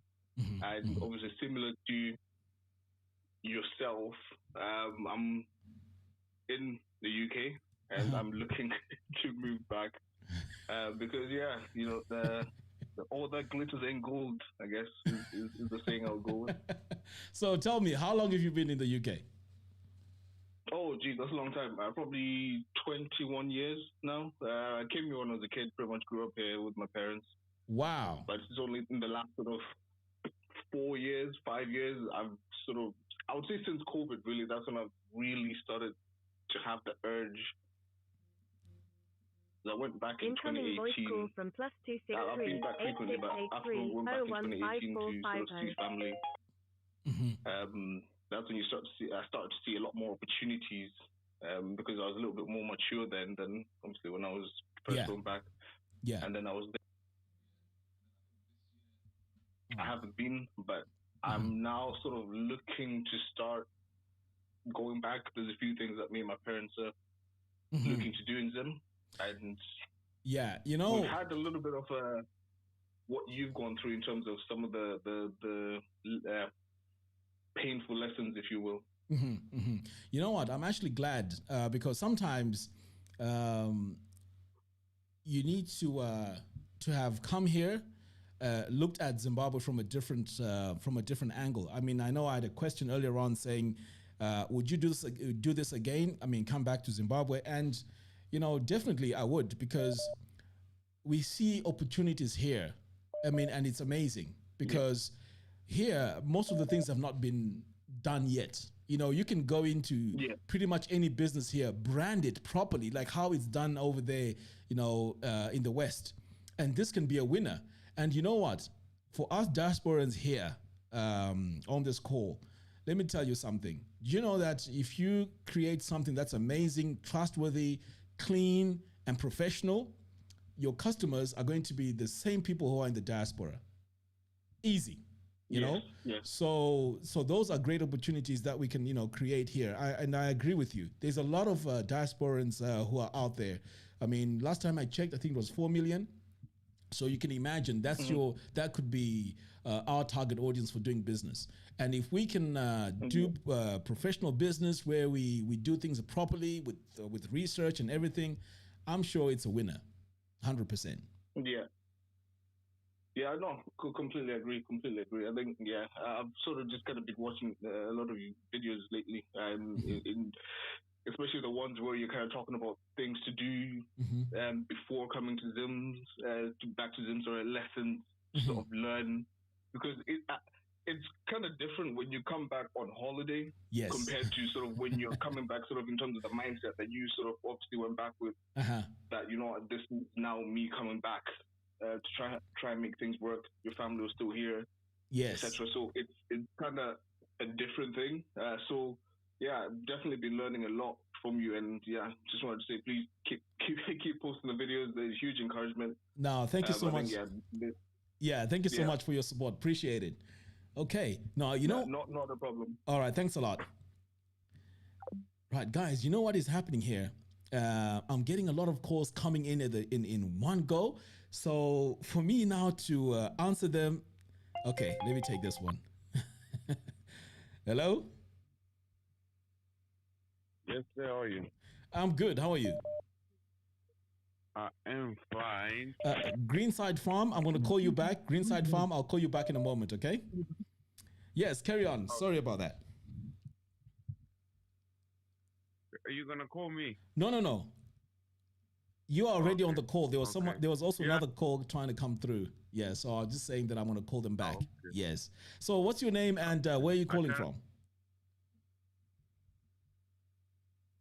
I'm calling from South Africa, Cape Town, to be exact. Okay, South Africa, Cape Town. Awesome, awesome. Right, so what's your story? Talk to me. I've been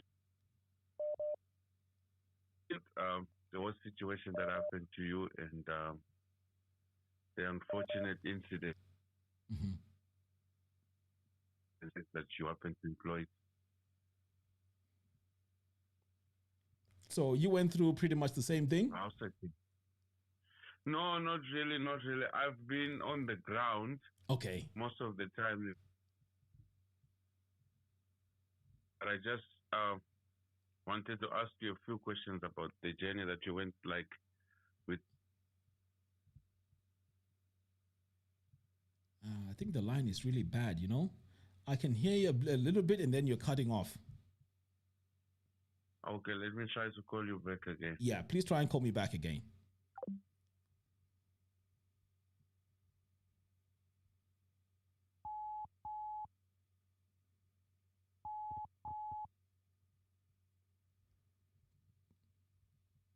Hello? Hello Yes, how are you? there. Yourself? Yeah, I'm good, thanks. I'm good. Good, good. You know what? I just have to say, you're doing an amazing job, man. Really? Doing an amazing job. Yeah, of course, of course. Come on. You know what I mean? Like, obviously, I'm in the UK myself. You know what I mean? Like, I'm trying to do things back home. I've tried. I failed big time. Really? I lost it. I lost a lot. You know what I mean? But what can we do? Just have to keep pushing it. You know what I mean? But so good. So good. You know, we're laughing at this like, like it's a joke, but you know, when you hear someone else experience a similar thing, because people think that, you know, coming from the UK, you know, it's just easy. You know, you come here, you set everything up and it just works. But as you're saying right now, you know, it's even for me, even though I went through that, it's shocking that you also went through that and you lost a lot of money. So what did you try to go into? What happened? Oh, you know what? I started with roadrunners, chickens, selling their oats. That went well. And then all of a sudden, like, they just started dying and dying and dying and dying. I was like, you know what? Let me just leave this. And then I went into pigs. Okay. My pigs were doing very good. And then they just start going missing. Wow. And like you start hearing like, oh, a pig died. Okay, show me the pig that died. You can't find. They can't send you the picture. The phones will be off. I was like, nah. So I just took I just bought a ticket, and I went back to Zim, and I got there. My guys were selling my pigs like locally. You know what I mean? To the same market, I'm thinking like, listen, go to these people, go there, but they're doing it behind my back. And so many other things, man. You know what I mean? I saw so many other things. Like, it's just mad. My own equipment was being sold. You hear me? So it's one of them situations that it's crazy one. But so I stopped it. Yeah, go on. I'm not into pigs anymore. You know what I mean? But you know, one thing I'll tell you is, I'm sure you're in the same situation as me. Don't give up, but this time come with a different angle. You know, come there with security in place. You have to make sure, you know, you are running everything, because, you know, sometimes when you fail, you learn a lot, right?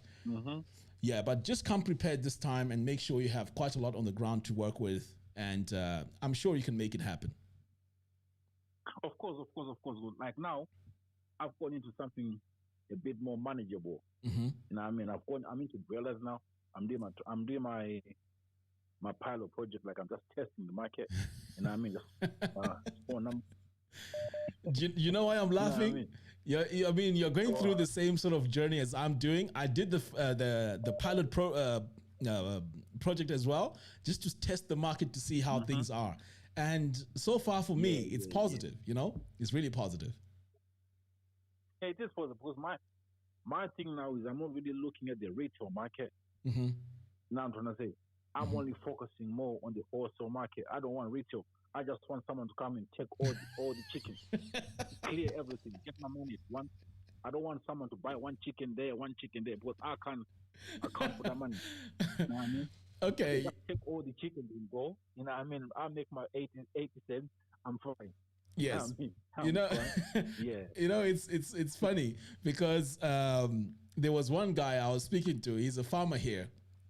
So I was mostly focusing on, I want to make my $3 profit per chicken, right? Because those are the margins. So the guy said, listen, if you have 1,000 chickens, let the guy just get them for $5 and make $1 for per chicken. That's 5,000. You know, that's $5,000. You know, what's your problem? Just get. So that's why I'm laughing. You know, because managing all those, you know, single chickens one by one, it can be a headache. So, but anyway, you're right. You know, if you get $1 profit per chicken and you're selling 1,000 a week, that's $1,000 a week. So that's good money. I'm nice. Yes. I'll be very good. I won't complain. That's what I'm doing now. With my goats there, my goats are finished. And then, yeah, that's it. Everything else I've stopped. Just those two. That's what I'm going to focus on. Awesome. It, awesome. You know what I mean? So if I decide to go back into pigs, we'll be at a later stage. Like really and truly, I'm investing in these things, but am I really looking to go back home anytime soon or to settle back home, like fully? I don't think so. You know what I mean? But I'm going to be going home maybe 3-4 months, relax, come back here, make more money, go back, invest something else. You know what I mean? Until I can actually settle. Yeah. At the moment, still, yeah. No, I agree with you. Even me, I'm 45 now. So to really talk about retirement at 45, I mean, it's a bit of a stretch, you know. But for me, I'm just tired. Let's put it that way. But obviously, I wouldn't say everyone should, copy what I'm doing, because I have an online business. That's how I'm earning my money.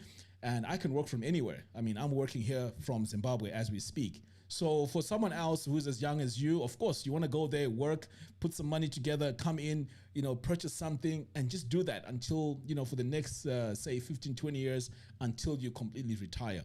And I think you'll have a better life that way here anyways. Most definitely. But anyway, keep pushing, man. You know what I mean? So keep pushing. No, we're watching your channel, we're following you, we keep supporting you, we're right behind you. You know what I mean? So awesome. You're from Birmingham anyway. I saw you're from Birmingham. Yes, I'm from Birmingham. Yes. Yeah, that's where I'm from. So just keep pushing. Awesome. Thank you very much for your support. Appreciate it. That's man. Cheers. Cool. Bye-bye. Cool.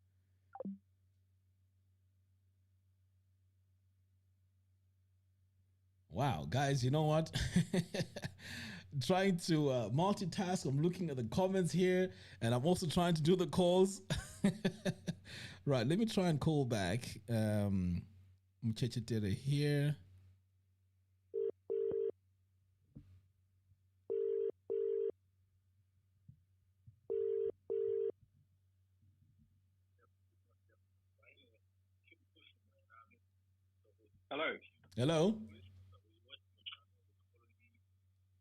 Hello, can you hear me? Hello, can you hear me? Yeah, I can hear you very well. Yes. Thanks for joining us. What's your name and where are you calling from? I'm calling from the UK. I've got my comments in there about. I'm very interested in what you're doing. I like to follow you, but I've been trying to register on your link. Okay. Right.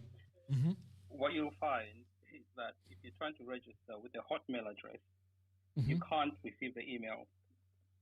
But I'll put it in the comments. All right. So people know if they register using Gmail, they can see it in the spam folder. But for some reason, Hotmail is blocking everything. It doesn't even get to the junk folder.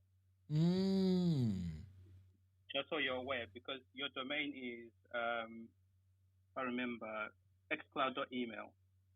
Yes. So just check for future registrations, and just for everyone listening. I just want them to know. Okay. Thank you very much for that. I really appreciate it. Yeah, no worries. All right. Keep up the good work. All right. Thank you. Awesome. All right. Cheers. All right. Bye-bye.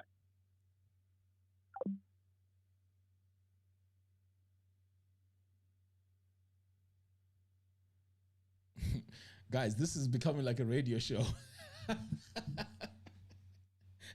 I can't believe this is happening on the first live show, you know? Okay, let me, okay, if you want to call, make a call. I'm just looking at the messages here.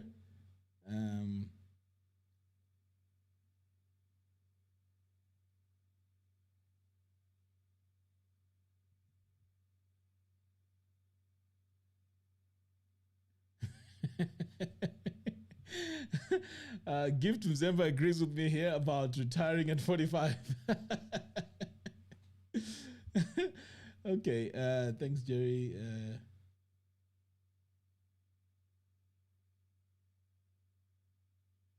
Okay, so this Hotmail thing, I didn't know. It's okay. Let me take this one. Hello.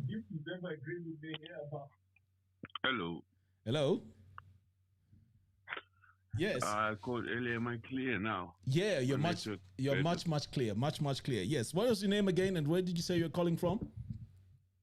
My name is Norbert from Cape Town, South Africa. Oh yes, Cape Town, South Africa. Yes, talk to me, man. What's your story? I've been watching your story. It's almost similar to what I was going through. Mm-hmm. Into, but with your story, I kind of learned not to jump into it very quickly. That's true. If you jump in too quickly, you lose big time. You know, you lose big time. Yeah, because I watched you since the Odemeyer show, mm-hmm. and the drive you had then, and these last videos you're doing in your car. Mm-hmm. Like the zeal is it's no longer the same anymore. Yeah, definitely. That's what happens. You know, it's terrible. I had big dreams. You know, I was already dreaming that this whole thing had worked out, and you know, when you do everything on paper and it seems like that's how it's going to work out, but on the ground it's totally different.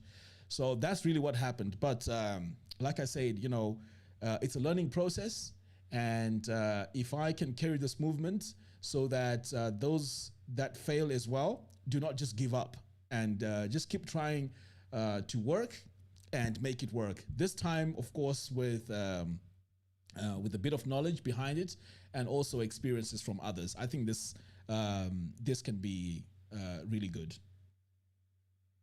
No, that's true. We always fall on our knees, not on our head. We Exactly. fall on our knees, we'll rise again. Exactly. Awesome. Thank you very much for calling, yeah? Okay, cool. Cheers. All right. I know there was a call that wasn't to come through here. Jerry. Okay, Jerry. Let me try and call Jerry here.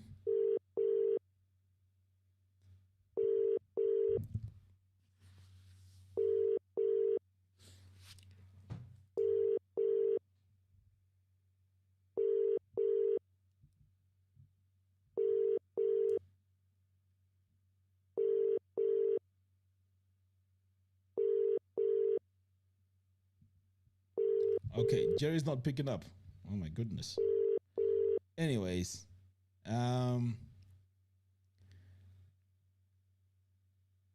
Tinashe is saying I'm a good presenter. You know what? I'm just trying this. I've never done this before, and this is the first time I've actually done a call-in, and I'm doing it live as we speak. It is absolutely crazy. In fact, I'm going to watch this back and see how I've performed, because I'm just doing it on the fly, you know? Anyway, guys, if anyone wants to try and call, let's have a few more calls, and then what time is it now? It's almost 11:30. I think after we do a few calls, I'll need to go and rest. But this has been fun, and I can see here we have 79 people watching right now. This is really awesome. Okay, let me have a look at the comments here. This must be Nobit says here, this must be every Sunday thing. I agree, and I'm up for it. You know, we can make it happen every Sunday. I mean, in fact, guys, you know, you may not realize this, but I'm super excited. You know, I can't even believe that I'm talking to so many people right now, and this is our first live stream, and we're also doing the phone in. Awesome. I mean, this is priceless. Tiffany says, do you think I think you should think of being a coordinator, project manager for people who wants to build in your area from the diaspora, someone they can trust? Yes, you know, I've thought about it, but here's my conflict, and perhaps maybe you can help me with this, Tiffany. If I was to do that, I mean, I don't have a problem. I could go in, manage everything for you, tell me where to get the things, make sure it's done. I can do the videos, send you the videos, everything, right? But the question is, what if I get scammed along the way, and then that has now a knock-on effect, you know, on me, because I've been scammed now by this guy, of which maybe I hadn't seen it coming, but then now you are left there, you're disappointed, and it starts looking like maybe I was involved, you know? Then for me, I'm stuck in the middle, and it won't look good for me. And even me, my conscience and how I would feel about it will be very bad. You know why? Because on one hand, I know you've had a product that is not really good, and I'm feeling bad because I know you've worked hard for your money. On the other hand, it's not really my fault. So Incoming it becomes voice a big call challenge. from +263 8683 015. Hello? Hello. Hello? There's a lot of there's a lot of feedback behind the scenes. Is there something playing like a radio or something? I think Please lower your oh my goodness. Please lower your volume if you're watching this on a laptop or something. Please lower the volume. It's really hurting my ears over here. Hello? Hello. Yes. Do you have something playing in the background? Can you lower the volume, please?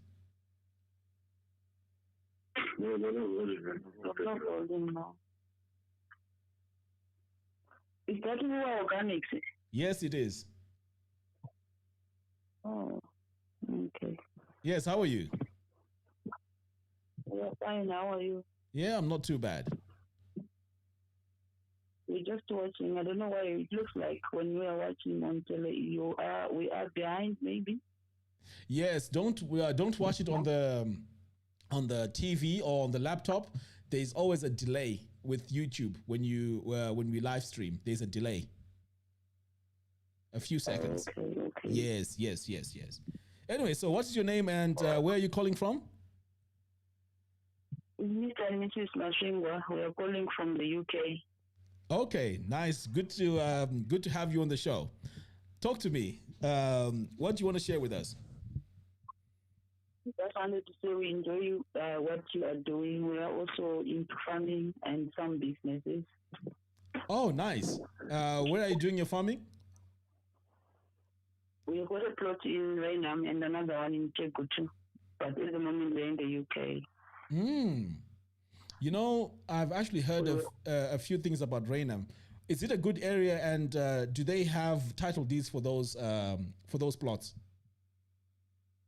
Yeah, it is a nice area, Rainham, and they are title deeds, yeah. Wow, that's good. So what are you into? What are you farming? So we grow a lot different crops, and we have got Inchegutu. Okay. And we have the goats and chickens. And how long have you been doing this for? Well, we started after COVID, like 2022. Mm-hmm. Okay. Yeah. And is it successful? I mean, are you making any profits from it? So far, not very good profit. Mm-hmm. It was round, but we are hoping things are starting to look bright now. So we're waiting for it to get a profit somehow. Wow, that is very good to hear, because sometimes when we go into farming, especially like for myself, I'm not experienced. I'm expecting my profits there and then, So to hear that you started in 2022, right now we're in 2024, and you really haven't started getting a lot of profits, but you're on your way to getting profits. I mean, it's reassuring, Oh, I think we've just lost the caller now. Oh my goodness. Anyway, this is actually fun, All right. I think Tiffany says, I think the do's and the don'ts. That's where the difference will be, to go into the providers and building materials for finishes. Yes. I don't know. Maybe we could give it a try with, say, one person, see how that goes, document everything. And if all goes well with that, then perhaps this is something that we can make it work. Because for me, I also know quality stuff. For example, when I bought some taps for this house, I was pretty much, scammed. The taps are so poor quality, it's unbelievable. But they look silver, So I mean, if we are communicating and you're telling me exactly what you want, and I think it could work. Yeah, maybe it's something that I could do. But this needs to be at a time where my car is working, because right now my car is not working well. I've actually ordered some parts from the UK for my Discovery. So once that's sorted, maybe there's something that we can do. But always remind me again in the group, please. Okay.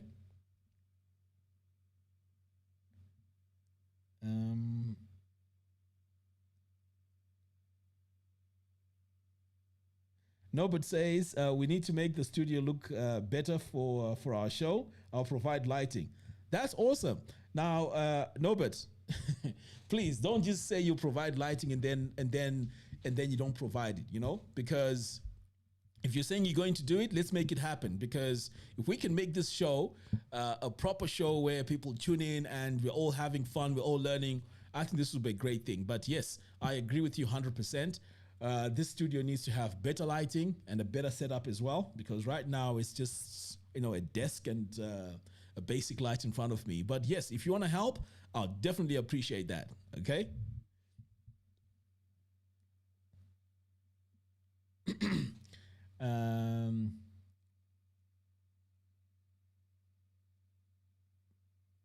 Loved your video and the ways you make money on YouTube. Quick question.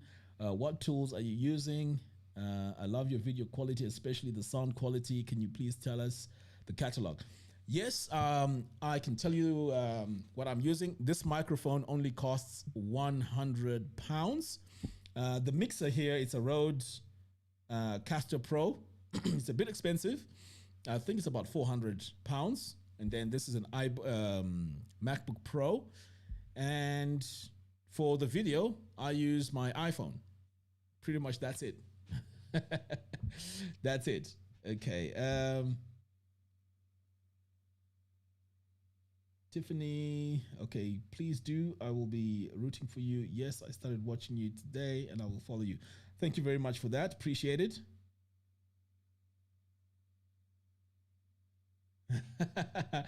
Jerry, I like that. Ruwa Conversation Street. I really like that. I like that. In fact, you know what? I hope you don't mind me using this because I think this was a very, very good name. And by the way, actually, this may be a good thing as well. If you have any names that you can suggest, because, you know, Ruwa Organic was pretty much the name for the farm itself. But what can we call the community? Should we continue with this Ruwa theme, or should we, I don't know, maybe choose a different name and let this take a path of its own? Let me know in the comments, but I'm open for suggestions, to be honest, because I'm really torn between continuing with the Ruwa Organic brand or choosing a totally different name where we have the online community with a totally different name and separate them from the Ruwa Organic, and then the Ruwa Organic just becomes my just farm, and pretty much that's it. So let me know what you think. I'm open to your suggestions. Kuda says, can the show be on a Saturday or Friday show? I think it'll be better for diaspora time. Yes, I can. I'm flexible like that. I'm not really. I'm okay with time. It doesn't really matter whether it's going to be on a Saturday or Friday. I'm cool with that. Today is a Friday, actually, right? Yes. Yes. So yeah, I don't mind. But I guess what we could do is you can leave your suggestions in the comments box and see maybe the best time for everyone to have the show, and then we can all look forward to it. I think this will be really cool.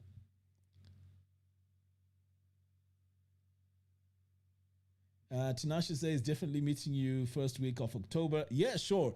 As soon as you get here, just reach out to me, and yes, we can definitely link up for for a cup of tea or a cup of coffee or something, because I don't drink.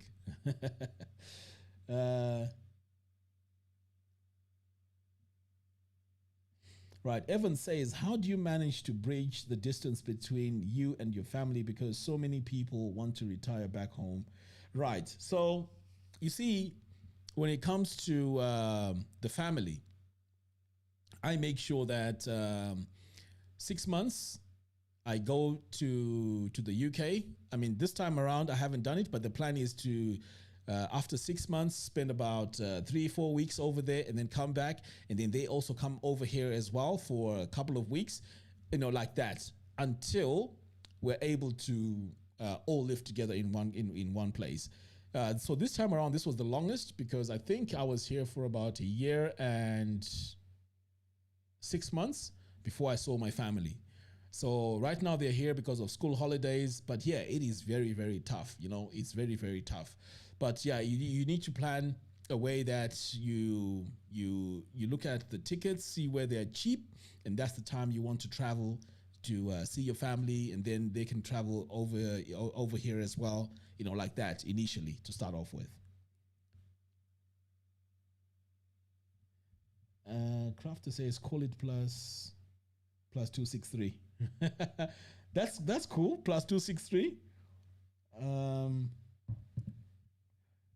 Zim Invest, Zim Invest, it will sound like a lot of these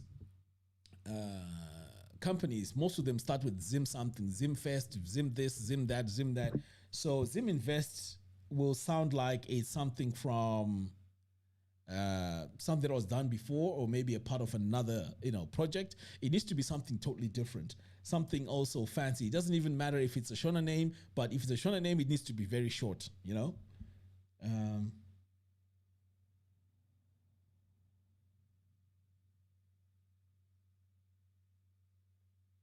Yeah, Norbert says, I posted earlier in one of the groups that I have been doing a research on cooperative farming. I believe your experiences can be a great coordinator. Yes, I think so. But let's explore these ideas. Let's share ideas and see what we can, bring together. Because my view and my vision, can you imagine, let's say, from my last research, I think, let's say goats, for example. Goats cost, I think it's $30 each. Now, if everyone, let's say a group of 10 people, everyone buys 10 each, right? Now, bear with me here, 10 each. And we are all sharing resources on one place. And I hear that goats give birth twice a year. Can you imagine how much money you would get in the end, let's say after 2 or 3 years? And this is income that needs to be on the side. Okay, these are your side hustles now, or your side investments. So we set it up in such a way that we have people taking care of these goats, people who know what they're doing. We're not experimenting. So that way we minimize the deaths, we minimize the diseases, or whatever it is that happens with goats, because I don't know much about goats. But my point is, can you imagine that when it's time to sell this, everyone that has put in 300, maybe at that point you have, 10 goats. At that time, maybe now you have 50 goats and we're selling all these goats away. How much money you would make out of that?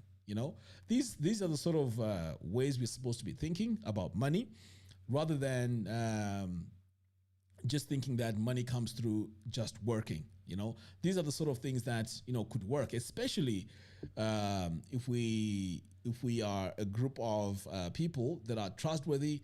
So if we bring together the diaspora guys and the guys on the ground who are the agronomists and livestock experts, I think this could be a very good combination, because going at it on our own can be a bit of a challenge. But if we do it as a team, which is solid and everything is transparent with a proper registered company, with the proper accountants and everyone in the right place, I think this could be a game changer when it comes to farming. But right now, I haven't seen, anyone really doing that. I mean, I don't know. Maybe you can let me know in the comments box.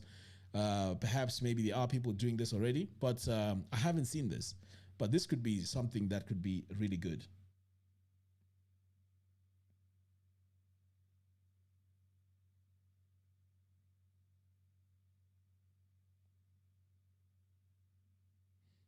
Kuda says, I like the idea. Yes, definitely. Let's see.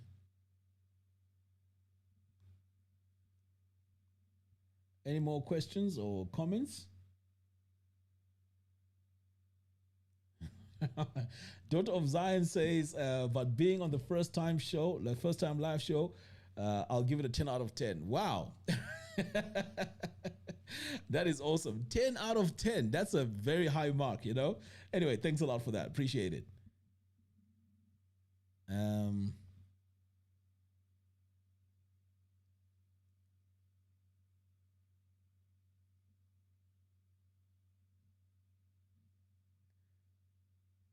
Right, let's see. Please do.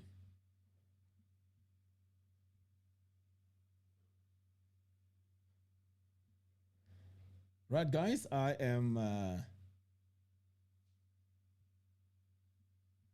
I'm just going through the messages here.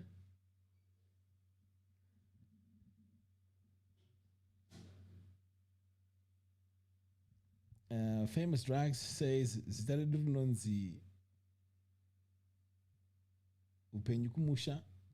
yeah, I like that. That could work. A team is needed for real. Doing it yourself is suicidal, guys. That is true. I mean, going at it yourself, oh my goodness.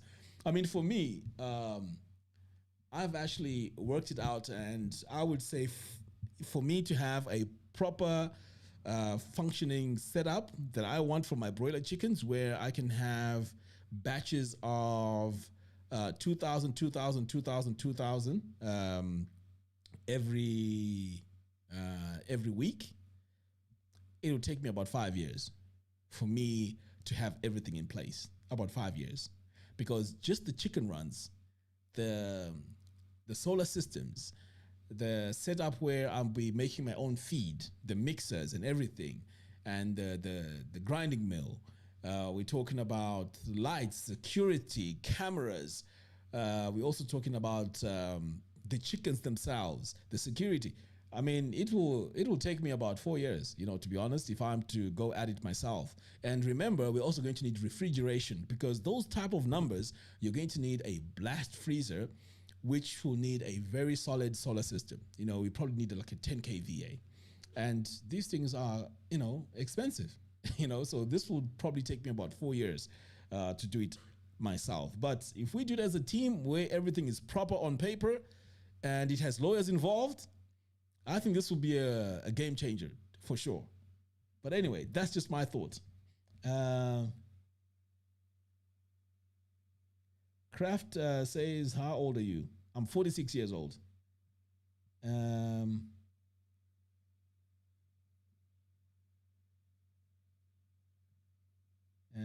Auntie says, please like the video. Let's get it to 67. Yeah, please like the video, guys, Zach says, bro, we're together on this. I'll keep in touch shortly. Awesome. That's really cool. Mindy says, it's your first time. You're looking great.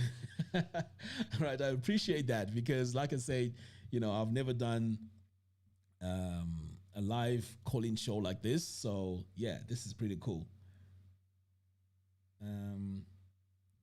Nobit says, yeah, we'll WhatsApp you. We can sharpen the idea. I think it works for low risk financial reasons because in Shona, Hanzi Rume Adikombe. Yes, that's true. Tinashe says, I'm bringing the goat concept to you, Chief, and prepare to buy 40 all plans in place. Awesome. Right. Green Phantom says, I have to hear the farmers that have had their farmland taken away, have been given new farmland, moving back. Do you know if this is true? No, to be honest, I don't really know if this is true. But one thing that I know is, again, we mentioned that farming is very expensive to really go into. A lot of people have been taking on these farms, but they were not able to do anything on them. And I mean, let's be honest. Even if I was to be given, let's say, a 50-hectare farm today, I wouldn't be able to do anything on it. I'm struggling with 4 hectares, let alone 50, right? So a lot of people have been taking on these lands, these farms, but they were not able to make them productive. So this is the challenge from what I hear, because there's 2 experienced farmers that I've spoken to. That seems to be the problem, right? They have these big farms, but they can't produce anything on these farms, So that's the biggest challenge. So I can understand if they want to give these farms to someone who has the means and the ability to farm on these farms with 99-year leases. I think that's a fair deal, At least the land is being utilized. So, but that's pretty much what I hear. And these farms, when you hear that people are being given farms, they're not being given as if like it's them just to have like forever. From what I understand, these are leases. So it's a 99-year lease and with conditions as well. Okay. Let's have a look here.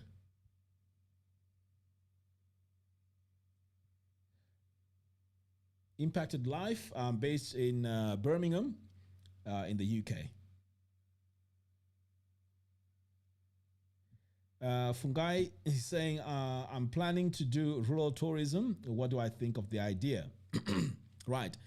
When it comes to tourism, I see a lot of people using this buzzword, rural Airbnb and so on. Again, this is something that you need to market really well. You need to market it like crazy. Your rural area needs to have something that is attractive for tourists. It can't just be a home, right? There has to be something in the surrounding area. Do they have caves they can go and have a look at? Are there any activities that people can go and do?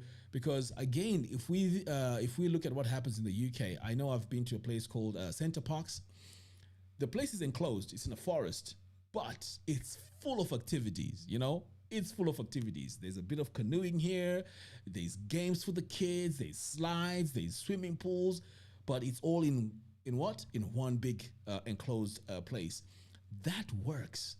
But if you want to go into rural B&B, where it's just a nice house built in the rural areas, why would anyone go there? Think about it. Why would anyone want to go there? So this has to be something which is surrounded by things that are attractive, activities, or even experiences. If the visitors are coming for an experience, that would work. And again, if you have all those things in place, you still need to do some serious marketing because people need to know what they're coming to, right? And even have a service where you pick them up from the airport, you take them to the place and chauffeur them around and so on and so forth, okay? That's the only way it's gonna work. If it's just gonna be this idea of you wanna have these houses in the rural areas, I don't think that works. That's just my opinion.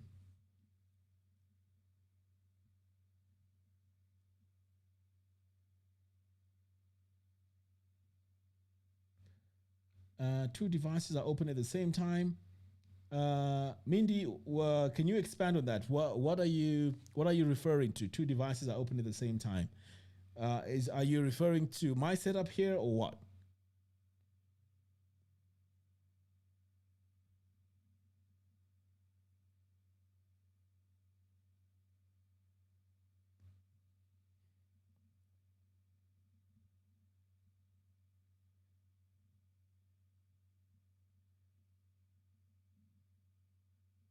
Okay. Anyway, guys, you know what? I think I need to rest now. We've been going on for 2.5 hours. Can you believe that? 2.5 hours we've been having this going. Nah, this is pretty cool, guys. I really enjoyed this. So let's have another one weekly. We could do this, say, can we do it next week? We could do it next Friday evening, maybe next Friday at 7 or Saturday. So let's have a vote. In fact, I'll add a vote in there when we should have this live show, the days and the times as well. And then you can just help me have an idea of what time is best. But let's look for something that works for everyone, diaspora, and also people here on the ground. I think that will be really, really awesome. Anyway, guys, it's been fantastic with you today. And like I say, this is my first time. I really, really enjoyed it.